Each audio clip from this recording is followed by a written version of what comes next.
The sharp sound of crystal shattering against a polished hardwood floor echoed through the ballroom. A woman in a sequined gown stared at me, her face drained of color, the stem of her broken champagne flute trembling in her hand. If you had told me a month ago I would be standing in the Pearl District dismantling my husband's entire life in front of the city elite, I would have called you crazy. Before I reveal exactly how I burned his parasitic empire to ash, drop your age and where you are watching from in the comments below. Hit that like button and subscribe to Sarah Told Stories if you have ever had to smile through the pain while plotting the perfect payback against someone who took your loyalty for granted. The path to this moment started exactly 4 weeks earlier. Rain lashed against the windows of our Portland home, a relentless downpour that mirrored the suffocating weight pressing on my chest. I stood in the kitchen, staring at a declined credit card notification on my phone screen. Nolan paced the length of the granite island. At 35, my husband wore his marketing executive title like a tailored suit, projecting unearned confidence. He slapped a paper bank statement onto the counter. "You need to budget better, Robin," he said, his voice dropping into a condescending register. "I am breaking my back to keep us afloat, and you are swiping cards like we have endless cash. Our joint account is empty because of your reckless overspending." My stomach tightened. As a senior operations director for an ecotourism firm, I managed heavy logistics daily. My personal spreadsheet tracked every grocery run and utility bill to the penny. The math he spewed did not align with reality. I inhaled, catching the heavy scent of sandalwood and cedar. It was an exorbitant new cologne he started wearing last week, a luxury we supposedly could not afford. I stepped toward the kitchen table, my hand brushing the edge of his custom leather briefcase. He snatched it away instantly, his knuckles turning white around the handle. "Do not touch my work stuff," he snapped, shielding the leather bag behind his leg. "Just fix your spending habits before you ruin us." I offered a quiet, measured apology. Arguing with Nolan only fueled his temper. He exhaled a long breath, clearly satisfied he had cornered me into submission, and retreated to the living room. The moment I heard the television turn on, my analytical instincts took over. I pulled my laptop from my tote bag and bypassed his superficial security filters on our joint banking portal. The screen loaded. I scanned the ledger, expecting to see a string of hidden personal purchases.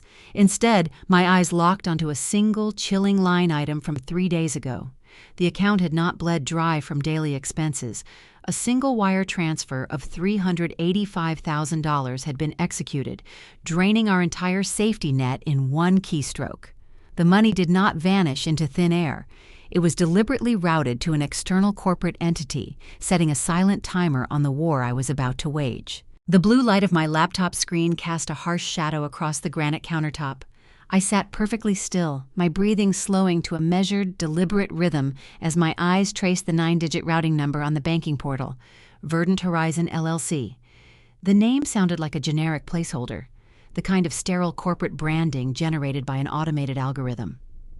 My operations mind, trained to identify logistical bottlenecks and systemic fraud in the ecotourism sector, immediately locked onto the anomaly. $385,000 does not just slide across a banking ledger without leaving a digital footprint.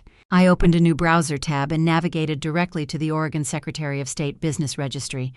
My fingers flew across the keyboard, typing the entity name into the public database. A cold, clinical focus washed over me, pushing the initial wave of marital panic deep down into a locked compartment in my chest. The search results populated in a fraction of a second. The company was registered as a domestic limited liability corporation just 2 months prior. The principal office address was listed as a premium commercial retail space in downtown Portland. But the detail that made my pulse pound against my eardrums was the name listed under the registered agent. It was not Nolan. It was a woman named Avery. Avery, a 28-year-old stranger, held the keys to my stolen financial security. I stared at the name, a chilling clarity slicing through the confusion of the evening. Nolan had stood in this very kitchen just minutes ago, berating my grocery budget, while secretly funneling a fortune to a woman 7 years my junior. The juxtaposition of his arrogant gaslighting against this undeniable digital evidence was a masterclass in psychological warfare. I pulled up a secondary background check database I frequently utilized for vetting international ecotourism contractors. A quick search of the registered address linked Avery to a slew of superficial digital footprints. She was not a seasoned corporate executive or a venture capitalist. She was a self-proclaimed founder, playing business owner in a high-rent district. The betrayal mutated, shedding the skin of a simple domestic dispute and morphing into a calculated financial crime. My husband was financing a secret life, propping up a young woman's entrepreneurial fantasy with stolen capital. I directed my attention back to the banking portal, my eyes narrowing on the specific timestamp of the wire transfer. The funds cleared on a Thursday afternoon, exactly 3 weeks ago. I cross-referenced the date with my digital calendar, and a fresh wave of nausea hit me. That specific weekend, I was 300 miles away in the Cascade Mountains. I had been leading a grueling forestry integration project, spending my days in the mud and the relentless Pacific Northwest rain, mapping sustainable trails for our upcoming tourist season. I slept in a damp cabin with spotty cell service, working 14-hour shifts to ensure our company met its strict environmental compliance goals. I remembered huddling near a wood stove that Thursday evening, holding my phone up to catch a faint signal just to check on Nolan. He had sent me a string of pathetic text messages claiming he was bedridden with a severe flu. He said his fever was spiking, begging for my sympathy while assuring me he was resting. In reality, while I was freezing in the mountains to build our future, he was sitting comfortably in our Portland home, executing a 6-figure wire transfer to his mistress. The sickness was a decoy. The entire weekend was a meticulously orchestrated window of opportunity designed to loot our accounts while I was physically isolated in the wilderness. He knew I would be too exhausted and disconnected to monitor our banking alerts. The puzzle pieces were snapping together with terrifying precision, forming a picture of premeditated theft. Yet as I stared at the devastating number on the screen, a new glaring paradox halted my thoughts. My analytical brain hit a structural wall. I opened a third tab, pulling up my encrypted personal financial spreadsheets. Nolan and I lived a comfortable upper-middle-class life. We enjoyed organic groceries, occasional weekend trips to the coast, and the security of a healthy retirement portfolio. But our checking and liquid savings accounts combined rarely exceeded $60,000. We did not have $385,000 in liquid cash sitting idle. That level of immediate transferable capital was a mathematical impossibility based on our current income brackets and tax returns. A cold dread pooled in the pit of my stomach, far heavier than the sting of infidelity. The money did not materialize from thin air. You cannot wire funds that do not exist. Nolan had not merely drained our existing safety net. He had injected a massive influx of phantom cash into our joint account just hours before sending it away. I leaned closer to the monitor, my eyes scanning the ledger for the days leading up to the outgoing wire. I scrolled past the mundane charges for coffee shops and dry cleaning, hunting for the origin point. There it was. A deposit for the exact same amount had landed in our joint checking account just 1 day prior to the Verdant Horizon transfer. The origin of the deposit was listed as a domestic lending institution, cloaked in obscure banking acronyms. Nolan had secured a loan, but a loan of that magnitude, backed by a standard marketing executive salary, required significant collateral. A bank does not hand over nearly $400,000 on a signature alone. He needed a hard asset to leverage a sum that large. The realization hit me with the force of a speeding freight train. My breath caught in my throat, and the walls of my beautiful Portland home suddenly felt like a closing trap. The conflict had escalated far beyond a stolen savings account or a secret mistress. Nolan had tied a deadly financial anchor around my neck. To secure that level of funding, he had to have offered up something of equal or greater value. I needed to find out exactly what he mortgaged to secure that cash, and I needed to find out fast before the ground beneath my feet gave way entirely. The digital trail beckoned. I closed the banking portal, opening a fresh incognito browser window. My fingers hovered over the keys, a stark contrast to the trembling hands of a typical scorned spouse. Operations directors do not weep over anomalies. We trace the supply chain. I typed Avery's full name alongside Verdant Horizon into the search bar. The algorithms processed the query, delivering the target in less than a second. Avery's professional profile materialized first, followed closely by a public photo-sharing account. I clicked the primary link, stepping into a meticulously curated alternate reality. The girl staring back at me was an exercise in performative aesthetics. She possessed the polished, effortless glow of someone whose biggest daily challenge was selecting the right filter. Her biography boldly proclaimed her an eco-tech founder and visionary entrepreneur. I scrolled through the grid, scrutinizing the visual narrative. My daily life involved hiking through dense Oregon pine forests, negotiating with rural logging contractors, and reviewing complex watershed logistics. Avery's version of environmentalism consisted of posing in pristine, untouched designer hiking boots while holding matcha lattes in minimalist cafes. She was a caricature of sustainability, packaging hollow buzzwords to attract naive investors. A recent post caught my undivided attention. A celebratory upload showcasing a sleek new laptop and a stack of branded business cards. The caption read, "Secured the initial seed funding. The vision is becoming reality." The upload date aligned perfectly with the clearing of my stolen funds. A cold realization settled over my skin. The seed money launching this shallow vanity project was extracted directly from my financial foundation. Nolan was not just cheating on his wife. He was playing the role of an angel investor to elevate his mistress, utilizing stolen capital to fund her entrepreneurial delusion. I dug deeper into the archive, tracing the timeline of their deception. A pattern emerged among these scattered uploads of expensive dinners and coastal getaways. Every lavish business trip Avery documented matched a gap in Nolan's calendar. Whenever he claimed to attend marketing conferences in Seattle or San Francisco, Avery coincidentally posted from those exact locations. I tallied the hotel suites, the high-end dining receipts subtly featured in the background, and the luxury rental cars. He was bleeding our resources dry long before the final devastating wire transfer. Then I found the definitive proof. It was a mirror selfie taken inside a sprawling, sunlit resort suite. Avery wore a plush white robe, her phone obscuring half her face as she captured the reflection. The foreground highlighted a tray holding 2 half-empty champagne flutes. But my gaze bypassed the performative romance, locking instantly onto a detail nestled in the shadowy corner of the room. Resting carelessly on a velvet armchair sat a distinct, hand-stitched cognac leather briefcase. The brass buckles gleamed softly under the hotel lighting. My chest tightened, a sharp physical ache blooming beneath my ribs. I knew every stitch of that bag.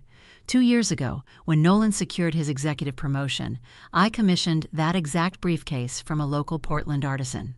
I spent weeks consulting on the design, selecting the finest materials to commemorate his achievement. I even had his initials discreetly monogrammed near the handle.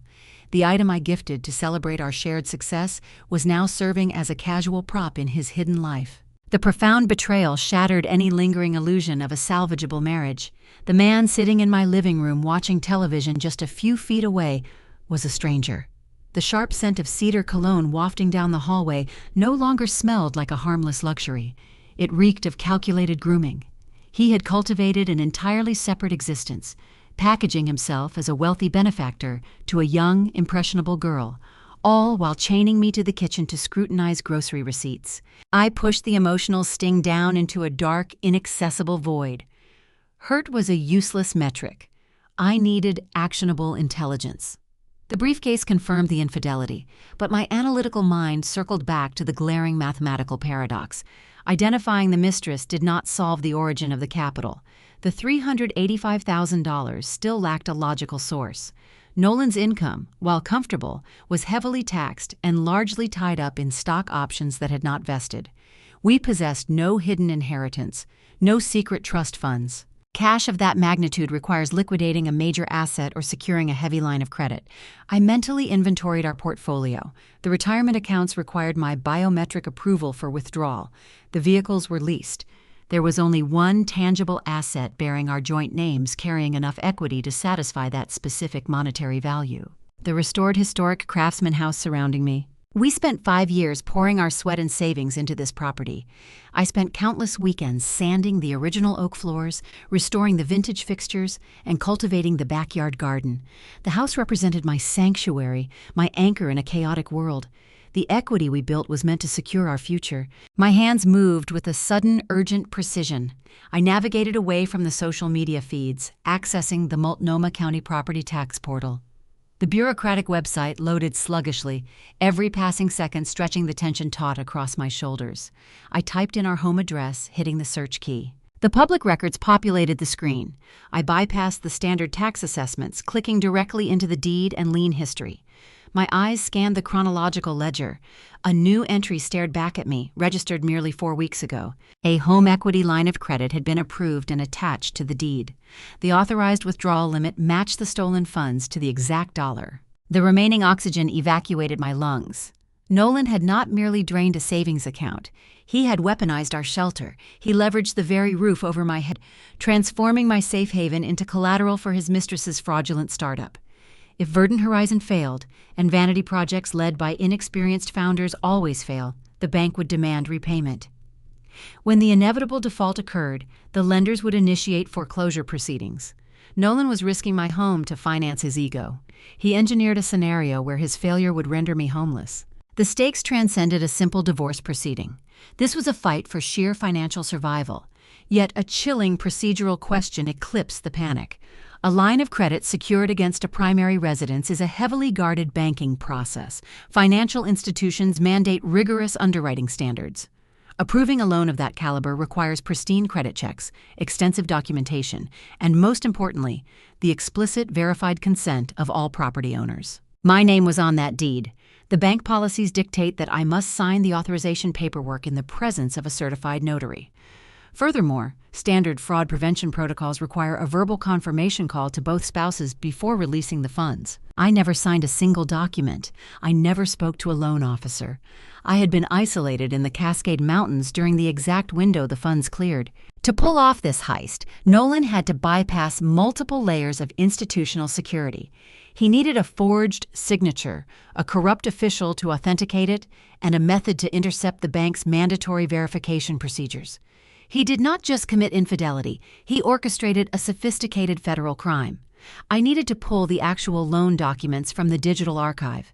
I needed to see exactly who authorized my side of the debt, and more pressingly, who answered the phone when the bank called to verify my identity. The digital archive of the county clerk website loaded with an agonizing slowness, a spinning blue circle mocking the frantic rhythm of my pulse. I navigated past the superficial tax assessments and clicked directly into the secure document repository.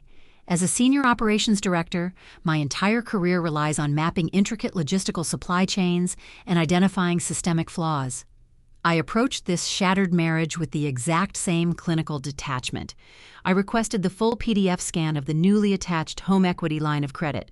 The file materialized on my screen, 20 dense pages of banking jargon and binding financial covenants. I scrolled past the amortization schedules and the interest rate disclosures, driving straight toward the final signature block.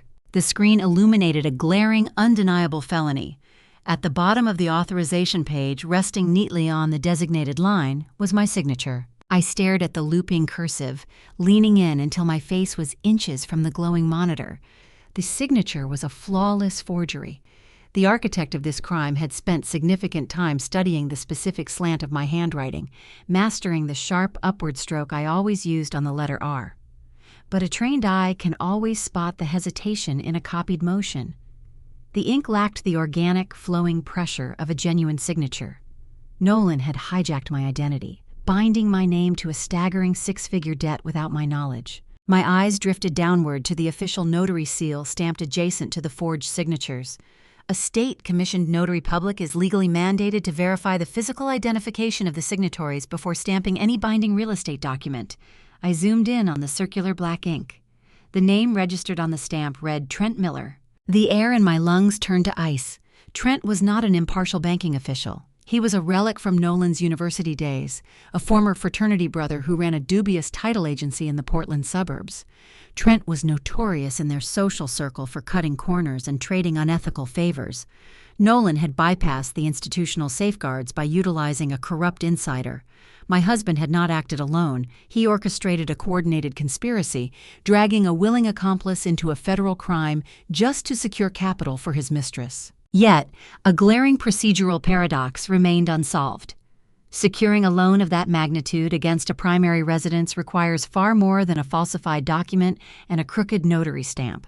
Modern banking compliance is incredibly strict. Underwriting protocols demand multi-factor authentication to prevent this exact type of real estate fraud. Before releasing hundreds of thousands of dollars into a checking account, a bank compliance officer must conduct a recorded verbal authorization. They are required to call the property owners, verify social security numbers, and confirm dates of birth. I checked my cellular records for the Thursday afternoon the funds were released. I was in a damp cabin in the Cascade Mountains, analyzing soil erosion metrics for a sustainable trail project. My phone never rang. A bank underwriter never asked me to confirm my identity.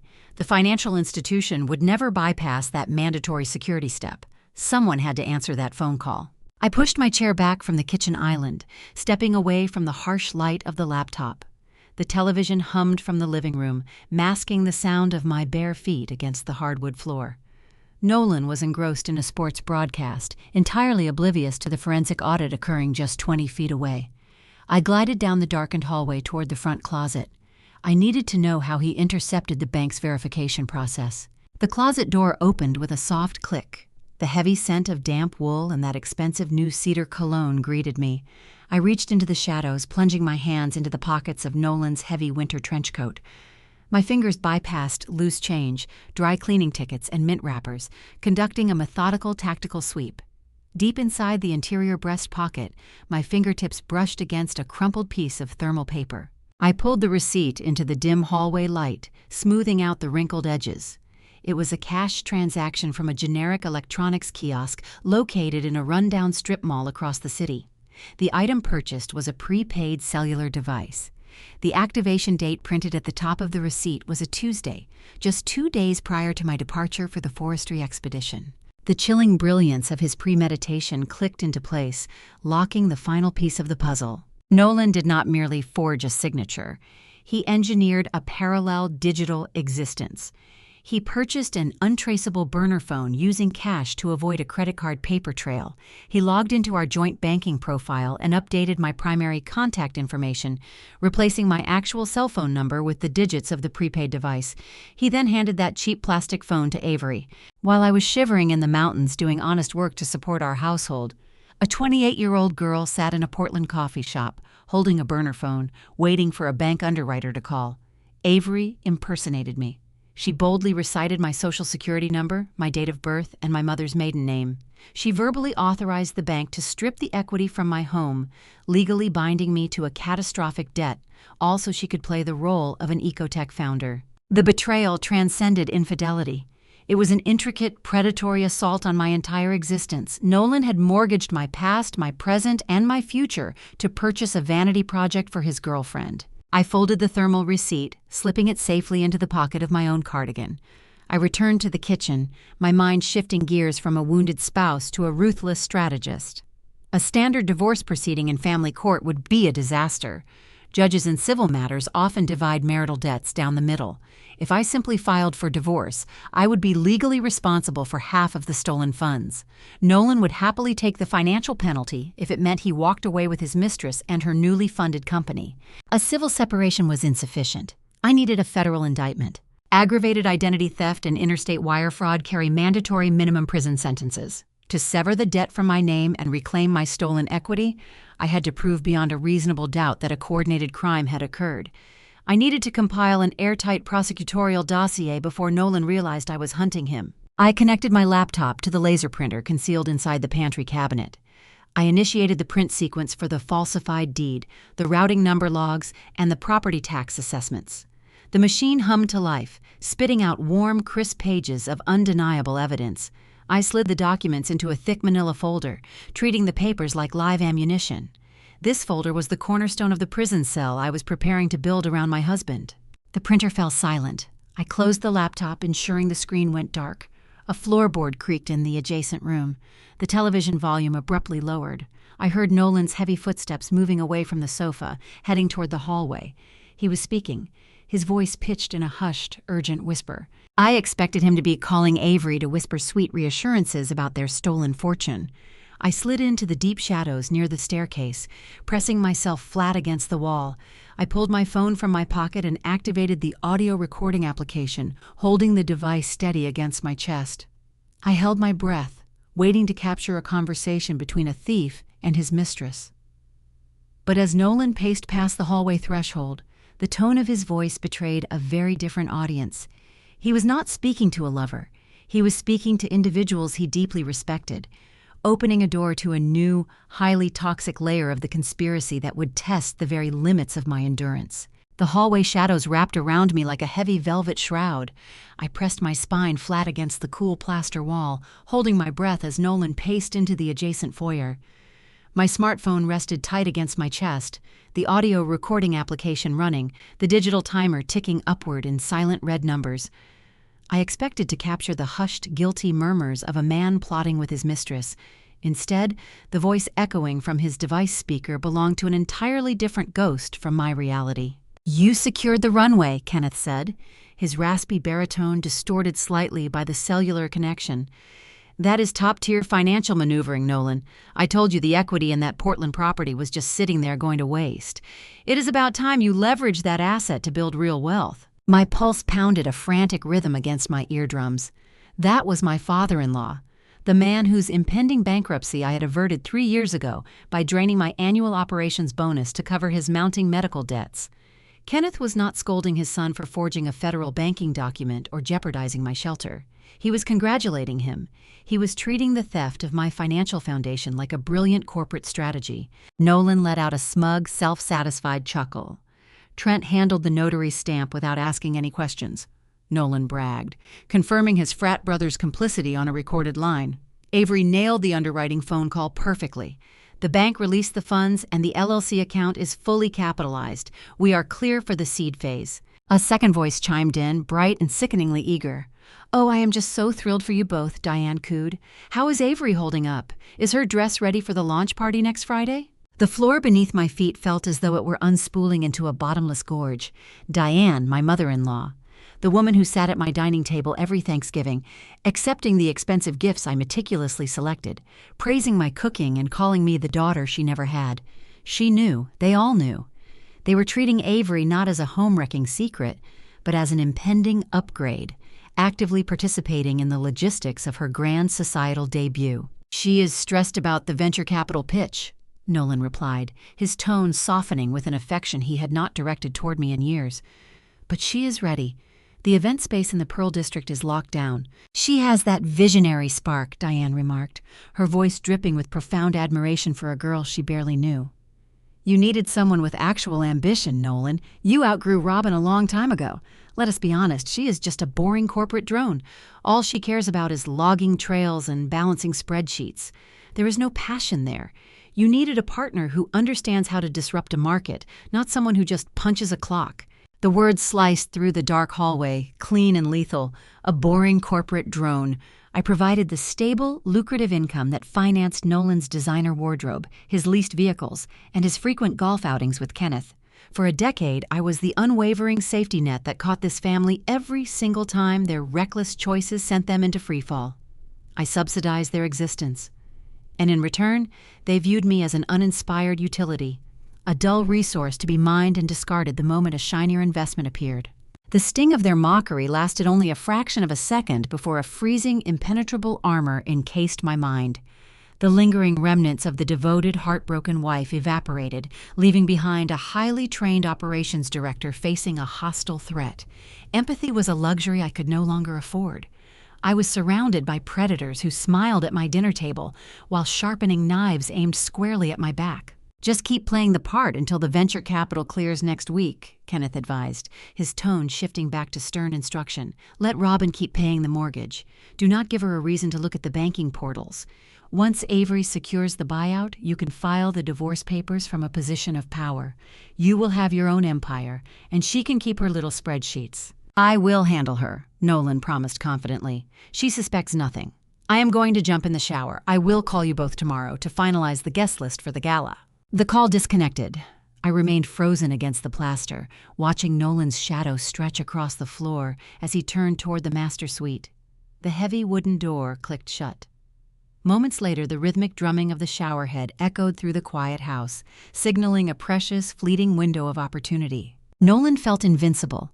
His arrogance was his greatest vulnerability. He believed he had outsmarted a boring corporate drone, failing to recognize that my career was built on dismantling complex logistical failures and identifying hidden supply chain rot. I stepped out of the shadows, moving with deliberate, silent precision. My gaze locked onto the black canvas gym bag he had haphazardly tossed onto the entryway bench upon returning home. Nolan was meticulous about his appearance, but notoriously sloppy with his physical belongings. If he was hiding the stolen capital and the operational blueprints for Verdant Horizon, he would keep the access keys close. I approached the bench, the faint scent of stale sweat and expensive leather wafting from the bag. I unzipped the main compartment, my fingers quickly bypassing the damp athletic wear and the customized lifting belts. I traced the interior lining, searching for the dense, rigid feel of concealed hardware. My thumb caught on a subtle, nearly invisible seam near the reinforced bottom panel, a hidden zipper perfectly camouflaged against the dark fabric. I pulled the tiny metal tab. Inside the concealed pocket rested a heavy matte black flash drive. This was no ordinary consumer storage device. It was a solid-state, titanium-encased drive featuring a biometric thumbprint scanner on the casing. The design was unmistakable. It was the exact hardware issued exclusively to senior executives at my eco-tourism firm, meant to secure highly classified proprietary data. Nolan had zero legitimate reason to possess this specific piece of equipment. The crisis mutated once again, shedding the boundaries of domestic financial fraud and entering a far more dangerous arena. My breathing grew shallow as I stared at the cold metal resting in my palm. Verdant Horizon, LLC, was supposedly a sustainable tech startup.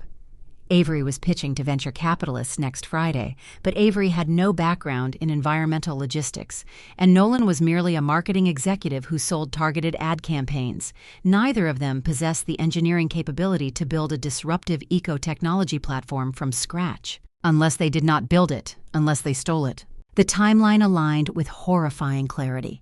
2 months ago, my firm finalized the architecture for a revolutionary predictive algorithm designed to map sustainable forestry yields against commercial tourism impact. It was a multi-million-dollar trade secret, the crown jewel of our upcoming fiscal year.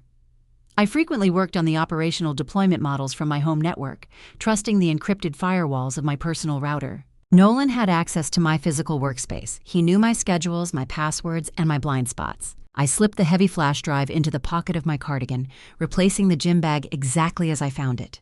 The water continued to run in the master bathroom, masking the sound of my retreating footsteps. I returned to my laptop in the kitchen, sitting down in the stark, glowing light of the screen. I needed to verify the contents of the drive, but I could not risk tripping a security protocol that might alert him. I retrieved a specialized decryption key fob from my own work tote, a tool I used for emergency data recovery in the field. I connected the two devices, routing the interface through a virtual sandbox environment on my laptop to isolate any tracking software. I bypassed the biometric lock using an administrative override code known only to senior directors. The directory loaded. The files staring back at me confirmed my darkest, most devastating theory. The screen was flooded with schematics, source code, and operational blueprints carrying the confidential watermark of my employer. Nolan had systematically cloned my firm's proprietary algorithms. He pillaged my life's work, transferring decades of environmental research and corporate strategy onto a stolen drive. Avery's entire company, the brilliant venture that Kenneth and Diane so eagerly praised, was a hollow shell constructed entirely from my stolen intellectual property. Nolan had not just ruined my marriage and mortgaged my home. He had orchestrated an act of high-level corporate espionage. If Avery pitched this stolen technology to venture capitalists and secured a buyout, the resulting corporate litigation would obliterate my career. My firm would trace the data leak directly to my home network. I would be fired, publicly disgraced, and potentially facing severe federal charges for failing to secure trade secrets. The stakes were no longer confined to reclaiming my stolen equity. My entire professional freedom and my liberty were dangling over a precipice. The legal machinery required to untangle a crime of this magnitude surpassed a standard divorce attorney. I was standing in the epicenter of a multi-million-dollar felony, staring down a ticking clock. Avery's launch gala was next Friday. Once she sold that stolen code, the damage would be irreversible. I safely ejected the flash drive, clutching it tight enough to leave indentations in my palm. The walls of my Portland home offered no sanctuary. I was sharing a roof with a ruthless thief, and I needed an ally who specialized in burning thieves to the ground. The harsh glare of the laptop screen illuminated the dark kitchen, casting long shadows against the custom cabinetry. The decrypted directory of the titanium flash drive loaded with a crisp digital chime. I stared at the root folders arrayed across the monitor, my breath hitching in my throat as the sheer scale of the betrayal unfolded before my eyes. This was not a simple folder of hidden financial ledgers or explicit photographs. The drive contained hundreds of gigabytes of dense, highly structured data bearing the confidential watermarks of my employer. My fingers hovered over the trackpad, cold and rigid. As a senior operations director for a premier Oregon ecotourism and forestry syndicate, my daily life revolved around protecting and deploying these exact files. We had spent the last 3 years developing a revolutionary predictive algorithm. The software utilized real-time satellite topography and soil erosion metrics to balance commercial logging yields with sustainable tourist foot traffic. It was designed to maximize corporate profit while preserving the fragile ecosystems of the Pacific Northwest. The research and development costs had surpassed $8 million. It was the crown jewel of our upcoming fiscal year, a proprietary platform that would redefine the industry standard. Nolan had stolen it. I clicked into a folder labeled Verdant Horizon Master Pitch Deck. A glossy presentation materialized on the screen. The title slide featured a pristine, high-definition stock photograph of Avery standing in an evergreen forest, wearing designer hiking apparel. Bold, modern typography declared her the visionary founder of the next generation of sustainable travel. I scrolled through the presentation, my jaw tightening until my teeth ached. Slide after slide contained direct verbatim copies of my internal operational blueprints, the executive summaries, the projected revenue models, the environmental impact assessments. Everything was lifted straight from my secure home office server.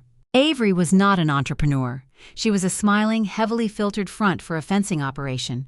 The pitch deck detailed a requested seed funding round of $5 million.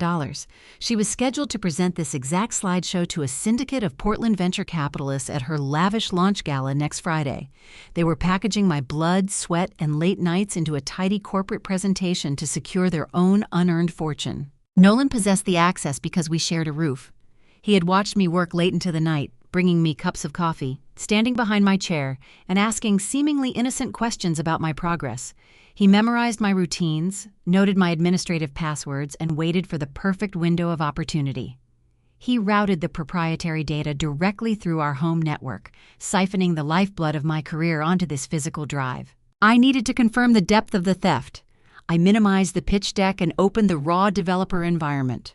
The intricate architecture of the algorithm filled the screen, a sprawling web of complex code designed to process millions of environmental data points. Anyone could slap a green logo on a dashboard, but source code carries the distinct fingerprint of its creator. I initiated a search function across the root directory. Years ago, while debugging a particularly stubborn logic loop in the soil degradation module, I grew frustrated with the standard naming conventions. To quickly track the variable causing the issue, I created a custom idiosyncratic string of text. I merged the name of my childhood golden retriever with the year I graduated college. I typed the phrase Buster89 yield into the search bar and hit enter. The system processed the query for a fraction of a second.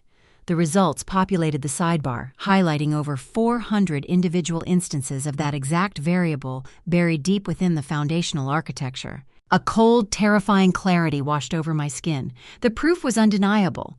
Nolan and Avery lacked the technical comprehension to even read the code they had stolen.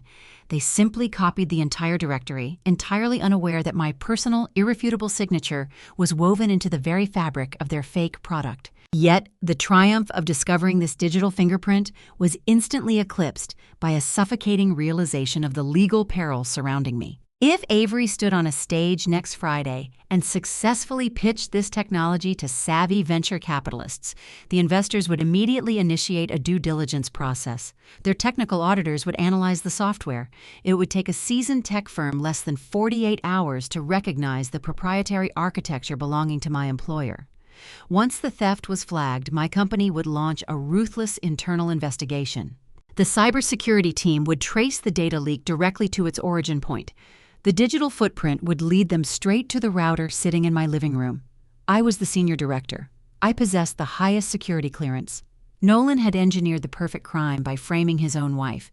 He positioned me as the ultimate fall guy. When the federal authorities arrived to investigate the breach of the Economic Espionage Act, they would look at me. I would be fired, publicly disgraced, and indicted for stealing trade secrets. 10 years in a federal penitentiary is the standard penalty for corporate espionage. Nolan intended to divorce me from a position of immense wealth, leaving me to face a federal prosecutor alone while he sailed away with Avery and the venture capital funds. He had mortgaged my house to fund the heist, and now he was mortgaging my liberty to guarantee his escape. The sound of shutting pipes echoed through the quiet house. The shower had turned off. My heart hammered a frantic rhythm against my ribs. I had less than 2 minutes before Nolan emerged from the master suite. I swiftly ejected the titanium flash drive from the secure sandbox environment, ensuring no digital trace of my access remained on the laptop. I closed the screen, plunging the kitchen back into darkness. I moved soundlessly down the hallway, the heavy drive clutched tightly in my palm. The faint glow from beneath the bathroom door illuminated my path. I reached the entryway bench, unzipped the black canvas gym bag, and slid the drive back into the concealed bottom seam. I smoothed the fabric, zipped the compartment shut, and took a deliberate step backward just as the bathroom door swung open. Nolan stepped into the hallway, a damp towel wrapped around his waist. The expensive cedar scent was gone, replaced by the mundane smell of generic bar soap. He ran a hand through his wet hair, pausing when he noticed me standing near the shadows of the living room. "Are you still awake?" he asked, his tone laced with a subtle edge of suspicion. "I thought you went to sleep an hour ago." I forced my facial muscles to relax, crafting a perfect mask of weary compliance. "I could not sleep," I replied, keeping my voice smooth and level.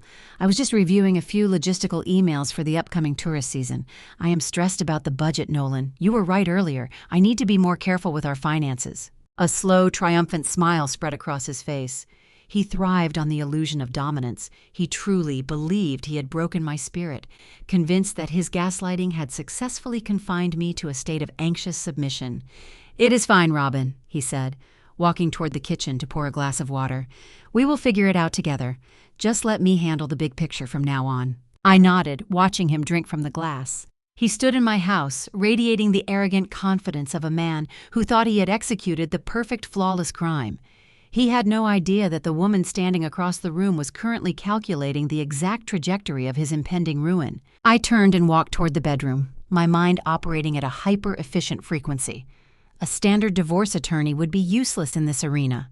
Family court evaluates shared assets and alimony, dividing the spoils of a failed marriage. I did not need to divide assets. I needed to freeze a multi-million-dollar federal crime before the venture capital cleared.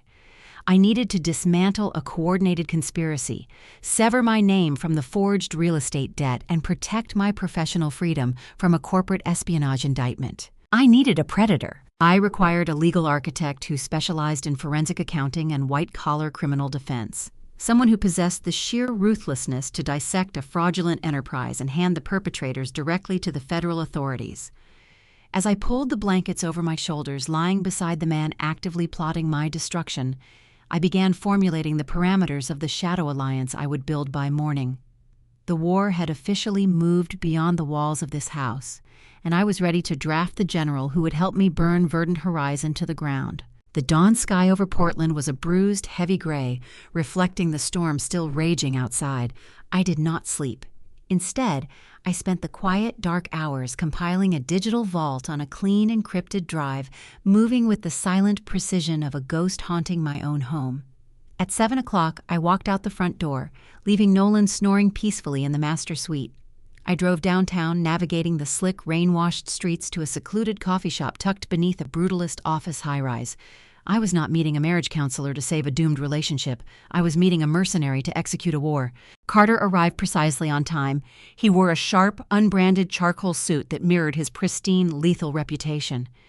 As a former federal prosecutor turned private forensic attorney, Carter specialized in dismantling white-collar criminals across the Pacific Northwest. He possessed a clinical, unyielding demeanor, known for unraveling sophisticated embezzlement rings and intricate corporate fraud syndicates. We shared a mutual acquaintance in the ecotourism legal sector, someone who once described Carter as an apex predator wearing a tailored collar. I slid into the leather booth across from him, placing the manila folder and the encrypted drive onto the scarred wooden table. I did not offer pleasantries or perform the role of a weeping, betrayed wife. I laid out the terrain with sterile efficiency. My husband forged a home equity line of credit, wired $385,000 to a shell company run by his mistress, and stole proprietary environmental algorithms from my employer to sell to venture capitalists next Friday. Carter did not blink.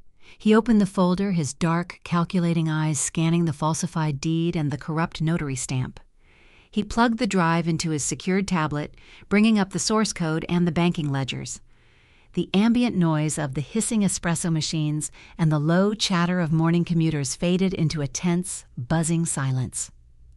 For 20 minutes, I watched his analytical mind dissect the architecture of my husband's betrayal, searching for the fatal stress points in Nolan's scheme. "This is a federal indictment wrapped in a bow," Carter finally stated, his voice a low, gravelly baritone that cut straight through the cafe noise. "The wire fraud and identity theft alone carry severe mandatory minimum prison sentences. The corporate espionage elevates the jurisdiction straight to the Department of Justice. However, we have a distinct structural vulnerability that we must address before approaching the authorities." I leaned forward, my pulse quickening. A vulnerability in the evidence. "You share a residence and a local internet network," Carter explained, tapping his expensive pen against the tablet screen. "If we drop this dossier on a federal desk today, a slick defense lawyer will immediately argue that you, the senior operations director with high-level clearance, executed the data transfer. They will claim you moved the funds and the proprietary code to frame a cheating spouse. We need an undeniable, time-stamped digital fingerprint, linking Nolan directly to the extraction of those specific files. We need to catch him in the act of transmission." The ticking clock grew deafening. Avery was hosting her extravagant launch gala next Friday. Once those venture capitalists signed the term sheets, the stolen algorithms would disperse into complex corporate trusts, triggering a legal nightmare that would inevitably drag my name through the mud. I needed Nolan to steal from me again, but this time I needed to film the robbery from the inside. To orchestrate a flawless trap, the target must feel perfectly secure. Nolan thrived on the illusion of his own superior intellect. I had to feed his ego until he choked on it. I conceptualized a strategy right there in the coffee booth, laying out the psychological mechanics of the deception. Carter nodded, a grim smile touching the corners of his mouth as we finalized the tactical retreat.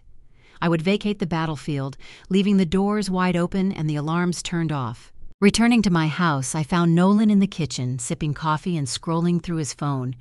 He barely glanced up as I walked through the door.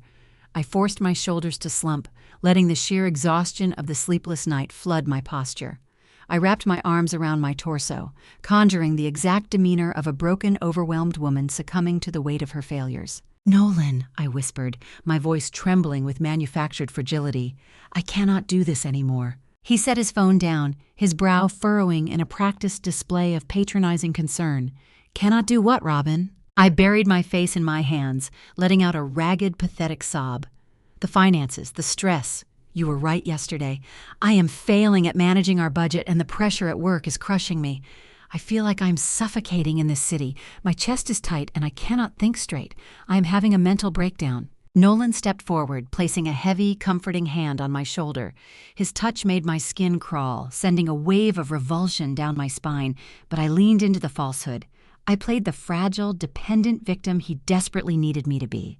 The transition in his demeanor was flawless. He masked his soaring triumph behind a veil of spousal duty. "What do you need?" he asked, his tone dripping with false benevolence. "I need to disconnect," I sobbed, wiping away a fabricated tear. I found an off-grid wellness retreat deep in the Cascade Mountains. No cell service, no internet, just silence. I need a week to clear my head and fix my priorities. I want to leave this afternoon. The relief radiating from his body was a tangible force in the kitchen. A week without his observant wife hovering around the house was the ultimate prize. He would have unrestricted access to my home office, an empty property to host Avery, and the perfect, undisturbed runway to finalize their venture capital pitch before the high society gala. "You should go," Nolan urged, his eyes gleaming with hidden delight. "Take all the time you need, Robin. I will hold things down here. Just focus on getting your head right." I packed a single duffel bag with hiking boots and heavy sweaters, maintaining the illusion of a rustic mountain retreat. I loaded my dog into the back seat of my car, offering Nolan a meek, tearful goodbye from the driveway. He waved from the porch, playing the supportive husband, but I saw his hand already reaching for his pocket. He was dialing his mistress before my taillights even faded from his view. I drove east toward the mountains for exactly 20 miles, ensuring my vehicle tracking system logged the appropriate initial trajectory.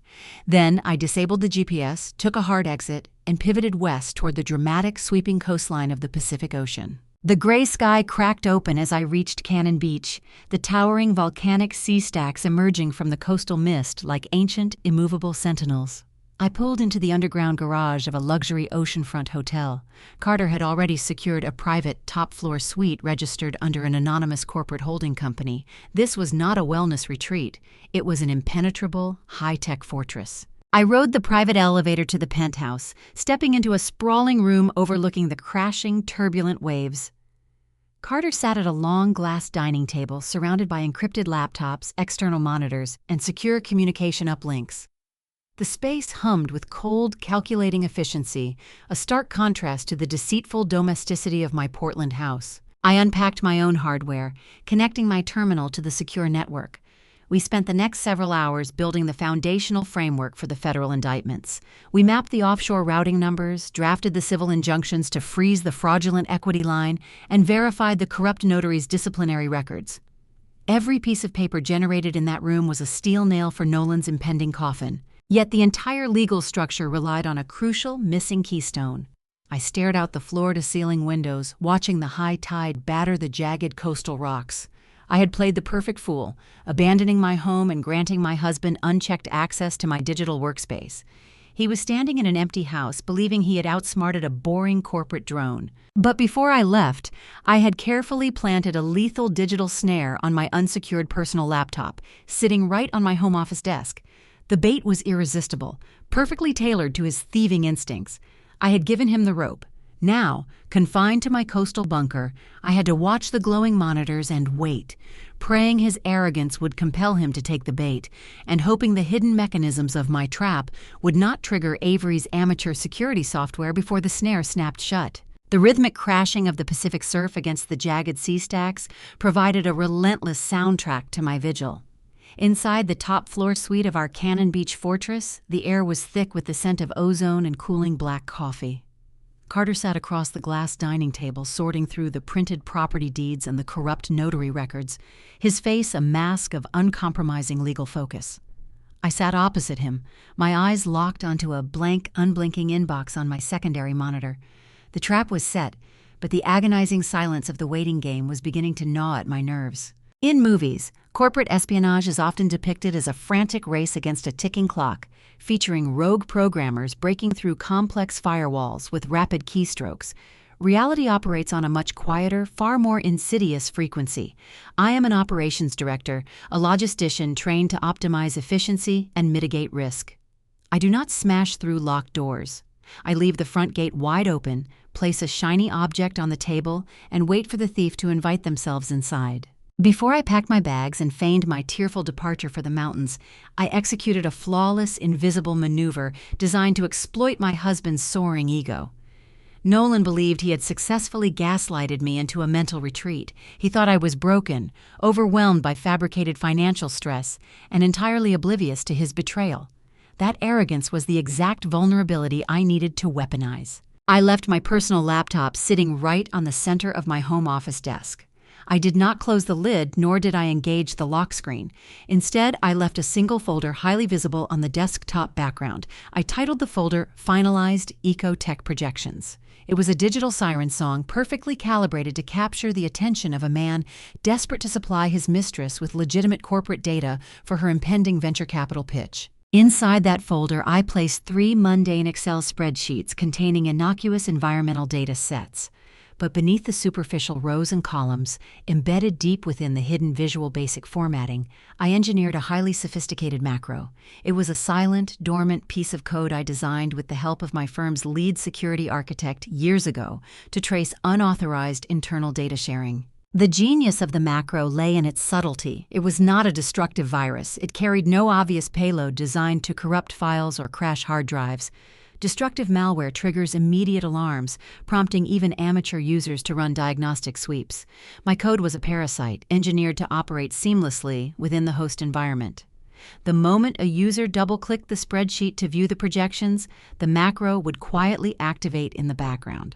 It would silently interface with the default email client on the host machine, altering the foundational routing protocols. Once executed, the script established a hidden forwarding rule. Every single outgoing email, every attached pitch deck, every calendar invite, and every desperate late-night chat log sent from that machine would be duplicated and blind copied to a dead-drop email address I created specifically for this operation. Nolan would steal the files, hand them to Avery, and she would open them on her own computer. By simply viewing the data, she would unknowingly hand me a direct, invisible tunnel straight into the heart of her fraudulent corporate server. Yet the brilliance of the trap offered no comfort as the hours ticked by in the hotel suite. The digital silence felt heavy, pressing down on my shoulders like a physical weight. My pulse throbbed in the hollow of my throat. Carter paused his meticulous highlighting, his dark eyes shifting to my rigid posture. He recognized the intense psychological strain of the operation. "The legal framework is solid," Carter stated, his voice a steady, grounding anchor in the tense room. "We have the wire transfer logs, the forged equity line, and the notary fraud. If the honeypot fails, we still possess enough ammunition to secure a federal indictment." "It is not enough," I replied, my gaze refusing to waver from the empty inbox. "I need the communications. I need to prove they are actively utilizing my stolen intellectual property to defraud investors. If Avery operates on a sophisticated cloud-based operating system, the servers might sanitize the macro upon upload. If Nolan suddenly develops a shred of technological paranoia and runs a deep diagnostic scan on the flash drive before handing it over, the payload gets quarantined. The entire strategy hinges on their sheer incompetence." The gamble was immense.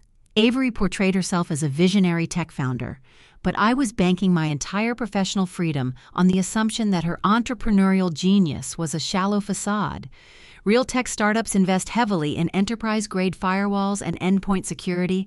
Fake founders playing dress-up in expensive downtown retail spaces rely on off-the-shelf consumer software. I was betting my life that Avery fell into the latter category. Outside, the coastal storm intensified.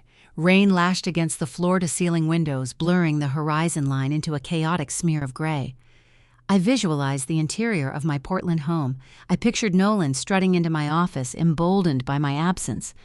I imagined the smirk on his face as he spotted the unsecured laptop, the thrill of discovering the finalized projections just waiting to be taken. He would plug in his titanium flash drive, drag the folder across the screen, and believe he had just secured a multi-million-dollar future. I took a slow, deep breath, forcing the tension down into my lungs. The coffee in my mug had grown cold and bitter, but I drank it anyway, welcoming the sharp jolt of caffeine. The clock on my terminal ticked past 3 in the afternoon. Avery's launch gala was looming, and they needed to finalize their presentations. They were running out of time to integrate the stolen data. A sudden sharp chime pierced the quiet hum of the hotel suite. Carter stopped writing, the pen froze in his hand. I leaned forward, my hands gripping the edge of the glass table so tightly my knuckles turned white. On the secondary monitor, the dead drop inbox refreshed. The bold number 1 appeared next to the unread folder icon. A single email had arrived. The trap had snapped shut. My fingers trembled slightly as I maneuvered the mouse, clicking on the new message. The sender address displayed Avery's official corporate domain. The subject line read, "Confidential investment deck revisions." The payload had detonated perfectly. Avery had opened the poisoned spreadsheets, and her email client was now dutifully forwarding her most guarded secrets directly to my screen. "We have a breach," I whispered, a cold, triumphant smile spreading across my face. Carter stood up, rounding the table to stand over my shoulder. "Let us see exactly what they are selling," he murmured, his eyes scanning the intercepted data. I opened the attached file, holding my breath as the document rendered on my screen. It was not just a simple pitch deck. It was a comprehensive map of their entire fraudulent enterprise. The communication logs attached to the email thread contained direct correspondence between Avery and a prominent venture capital firm. They were actively discussing the proprietary algorithms Nolan had stolen from my home network, passing off my intricate soil erosion metrics and sustainable yield codes as their own brilliant innovations. The invisible tunnel was wide open, pouring a steady stream of undeniable evidence straight into my hands. Every promise they made to their investors, every inflated revenue projection, and every stolen schematic was neatly packaged and delivered to my dead drop. Nolan thought he had handed his mistress the key to an empire. Instead, he had handed me the remote detonator to their inevitable ruin, setting the stage for a revelation that would shatter their reality from the inside out. I watched the inbox populate with a second, then a third intercepted message, the flow of digital confessions accelerating, pointing toward a new, extraordinary opportunity to tighten the noose. As the inbox continued to fill with Avery's stolen correspondence, the adrenaline surging through my veins shifted from anxious anticipation to a sharp, predatory focus. The macro was performing flawlessly, stripping away the polished veneer of their startup and exposing the frantic, chaotic desperation underneath. Avery was blasting out emails at a rapid pace, finalizing caterers for the gala, confirming floral arrangements, and frantically trying to secure the final meetings with her target investors. Carter leaned closer to the monitor, his forensic expertise kicking into high gear. "Look at the recipient lists," he instructed, pointing to a cluster of messages flagged with high-priority markers. "She is focusing all her leverage on one specific syndicate." I traced the email addresses. Avery was relentless in her pursuit of a firm named Summit Horizon Partners. The messages were dripping with sycophantic praise, begging for a private viewing of the new algorithms prior to the official launch party. She was promising them exclusive rights to the technology, utilizing my exact operational blueprints to lure them into a closed-door meeting. The sheer audacity was breathtaking, but it was the identity of the lead investor at Summit Horizon that made Carter emit a low, rumbling chuckle. The name on the correspondence was Julian Vance. Carter straightened up, adjusting his suit jacket. "Well, Robin," he said, his voice dropping into a tone of lethal amusement. "It appears your husband and his visionary founder are about to walk straight into an ambush they could never possibly foresee." The game was no longer just about gathering evidence. It was about controlling the board. The information flowing through the invisible tunnel was about to transform from passive intelligence into an active, devastating weapon, introducing a maneuver that would lock the doors on their fraudulent kingdom forever. The screen of my terminal scrolled with rapid, rhythmic updates. Avery's email client was mirroring directly to my dead drop, creating a pristine digital ledger of her deceit.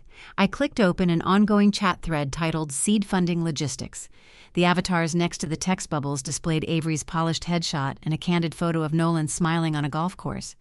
My eyes scanned the text, hunting for the specific linguistic hooks that elevated a bad marriage into a federal crime. "Did she buy the retreat story?" Avery typed, appending a laughing emoji to the end of the message. "Hook, line, and sinker," Nolan replied. "She was practically hyperventilating in the kitchen. She is so clueless." The boring corporate drone packed her hiking boots and drove into the woods.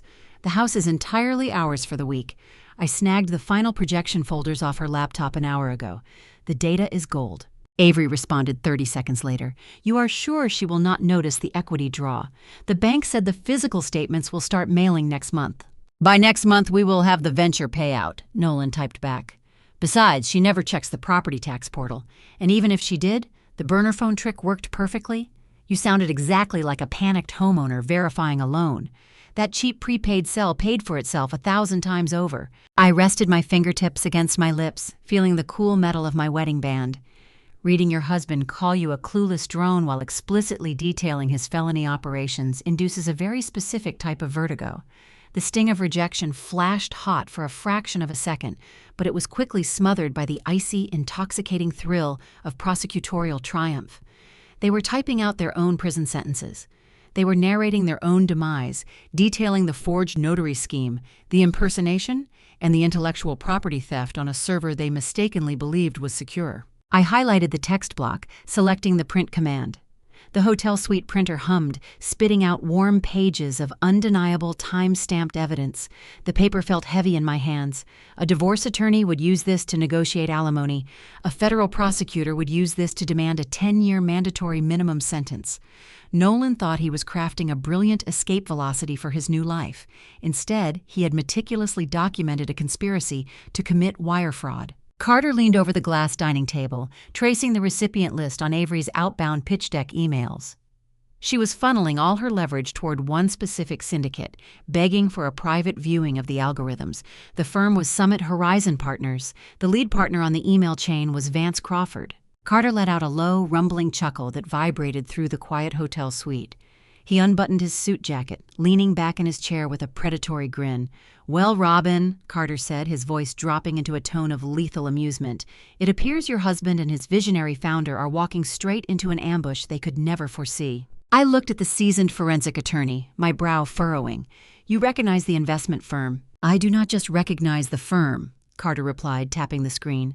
"I put them there. Vance Crawford is not a venture capitalist. He is a senior forensic auditor who operates on my private payroll.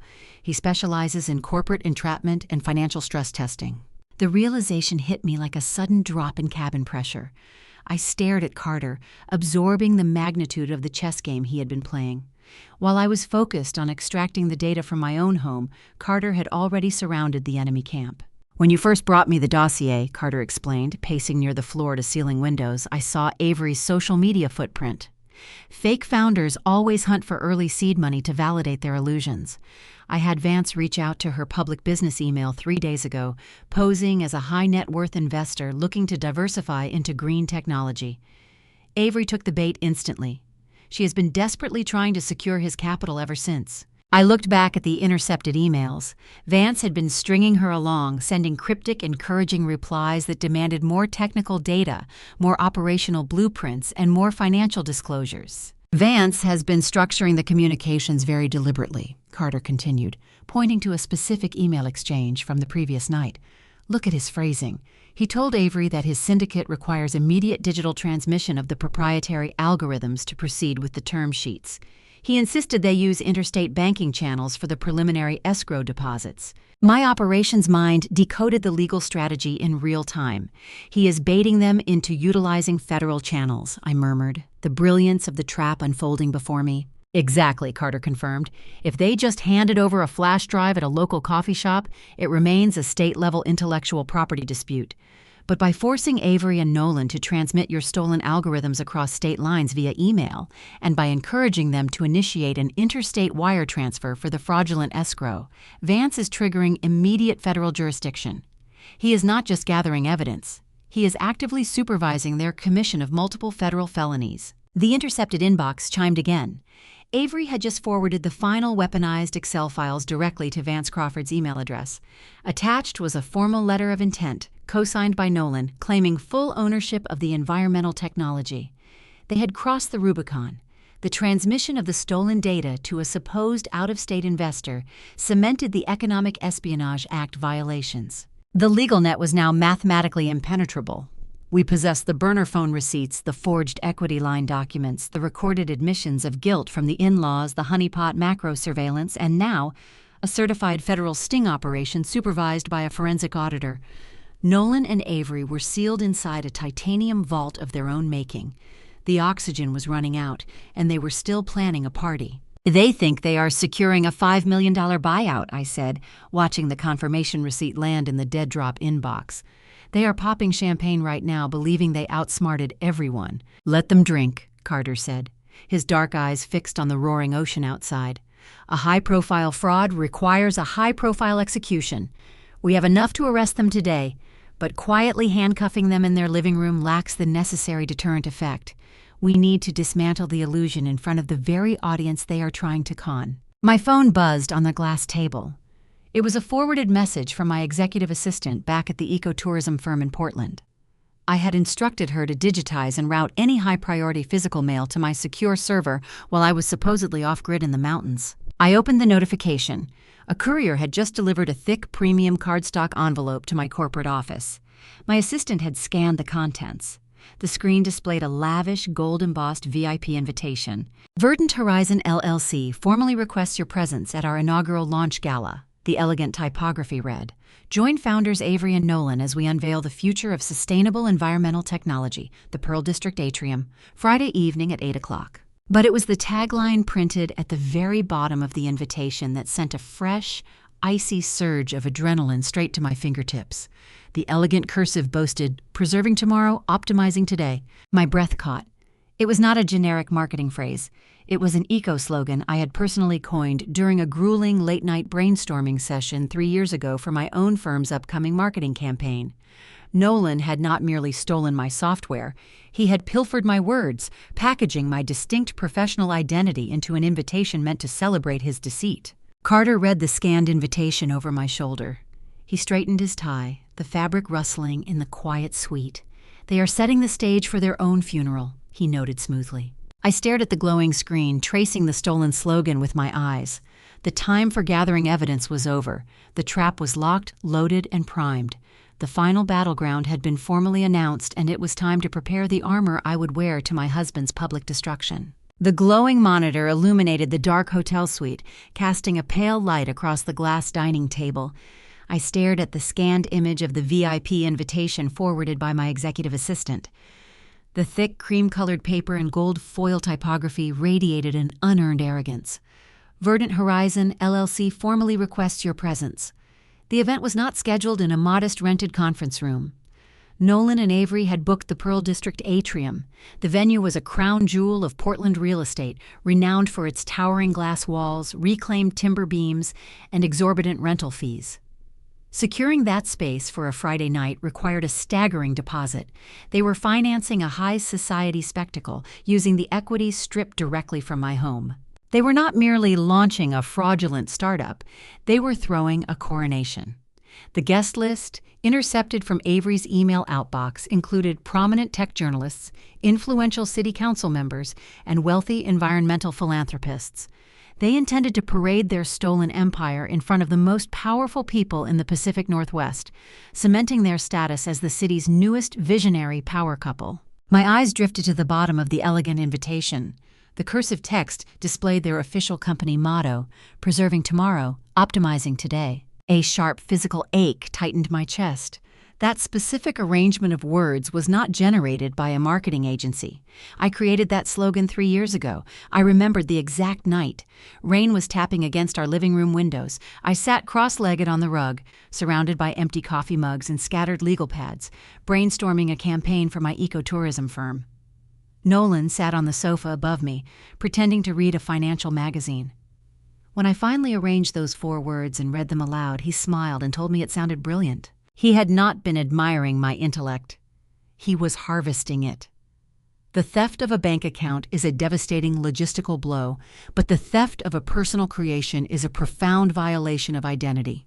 He took the shelter over my head, the algorithms I coded, and the very words I spoke, handing all of it to a 28-year-old girl so she could pretend to be a genius. Carter noticed the shift in my posture.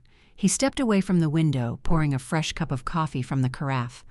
The forensic attorney analyzed the scanned invitation, his dark eyes tracing the stolen slogan. "They are inviting the press," Carter noted, his voice a low, steady rumble. "They want a spotlight. We can shut the power off before the stage is even set." He laid out the legal mechanics.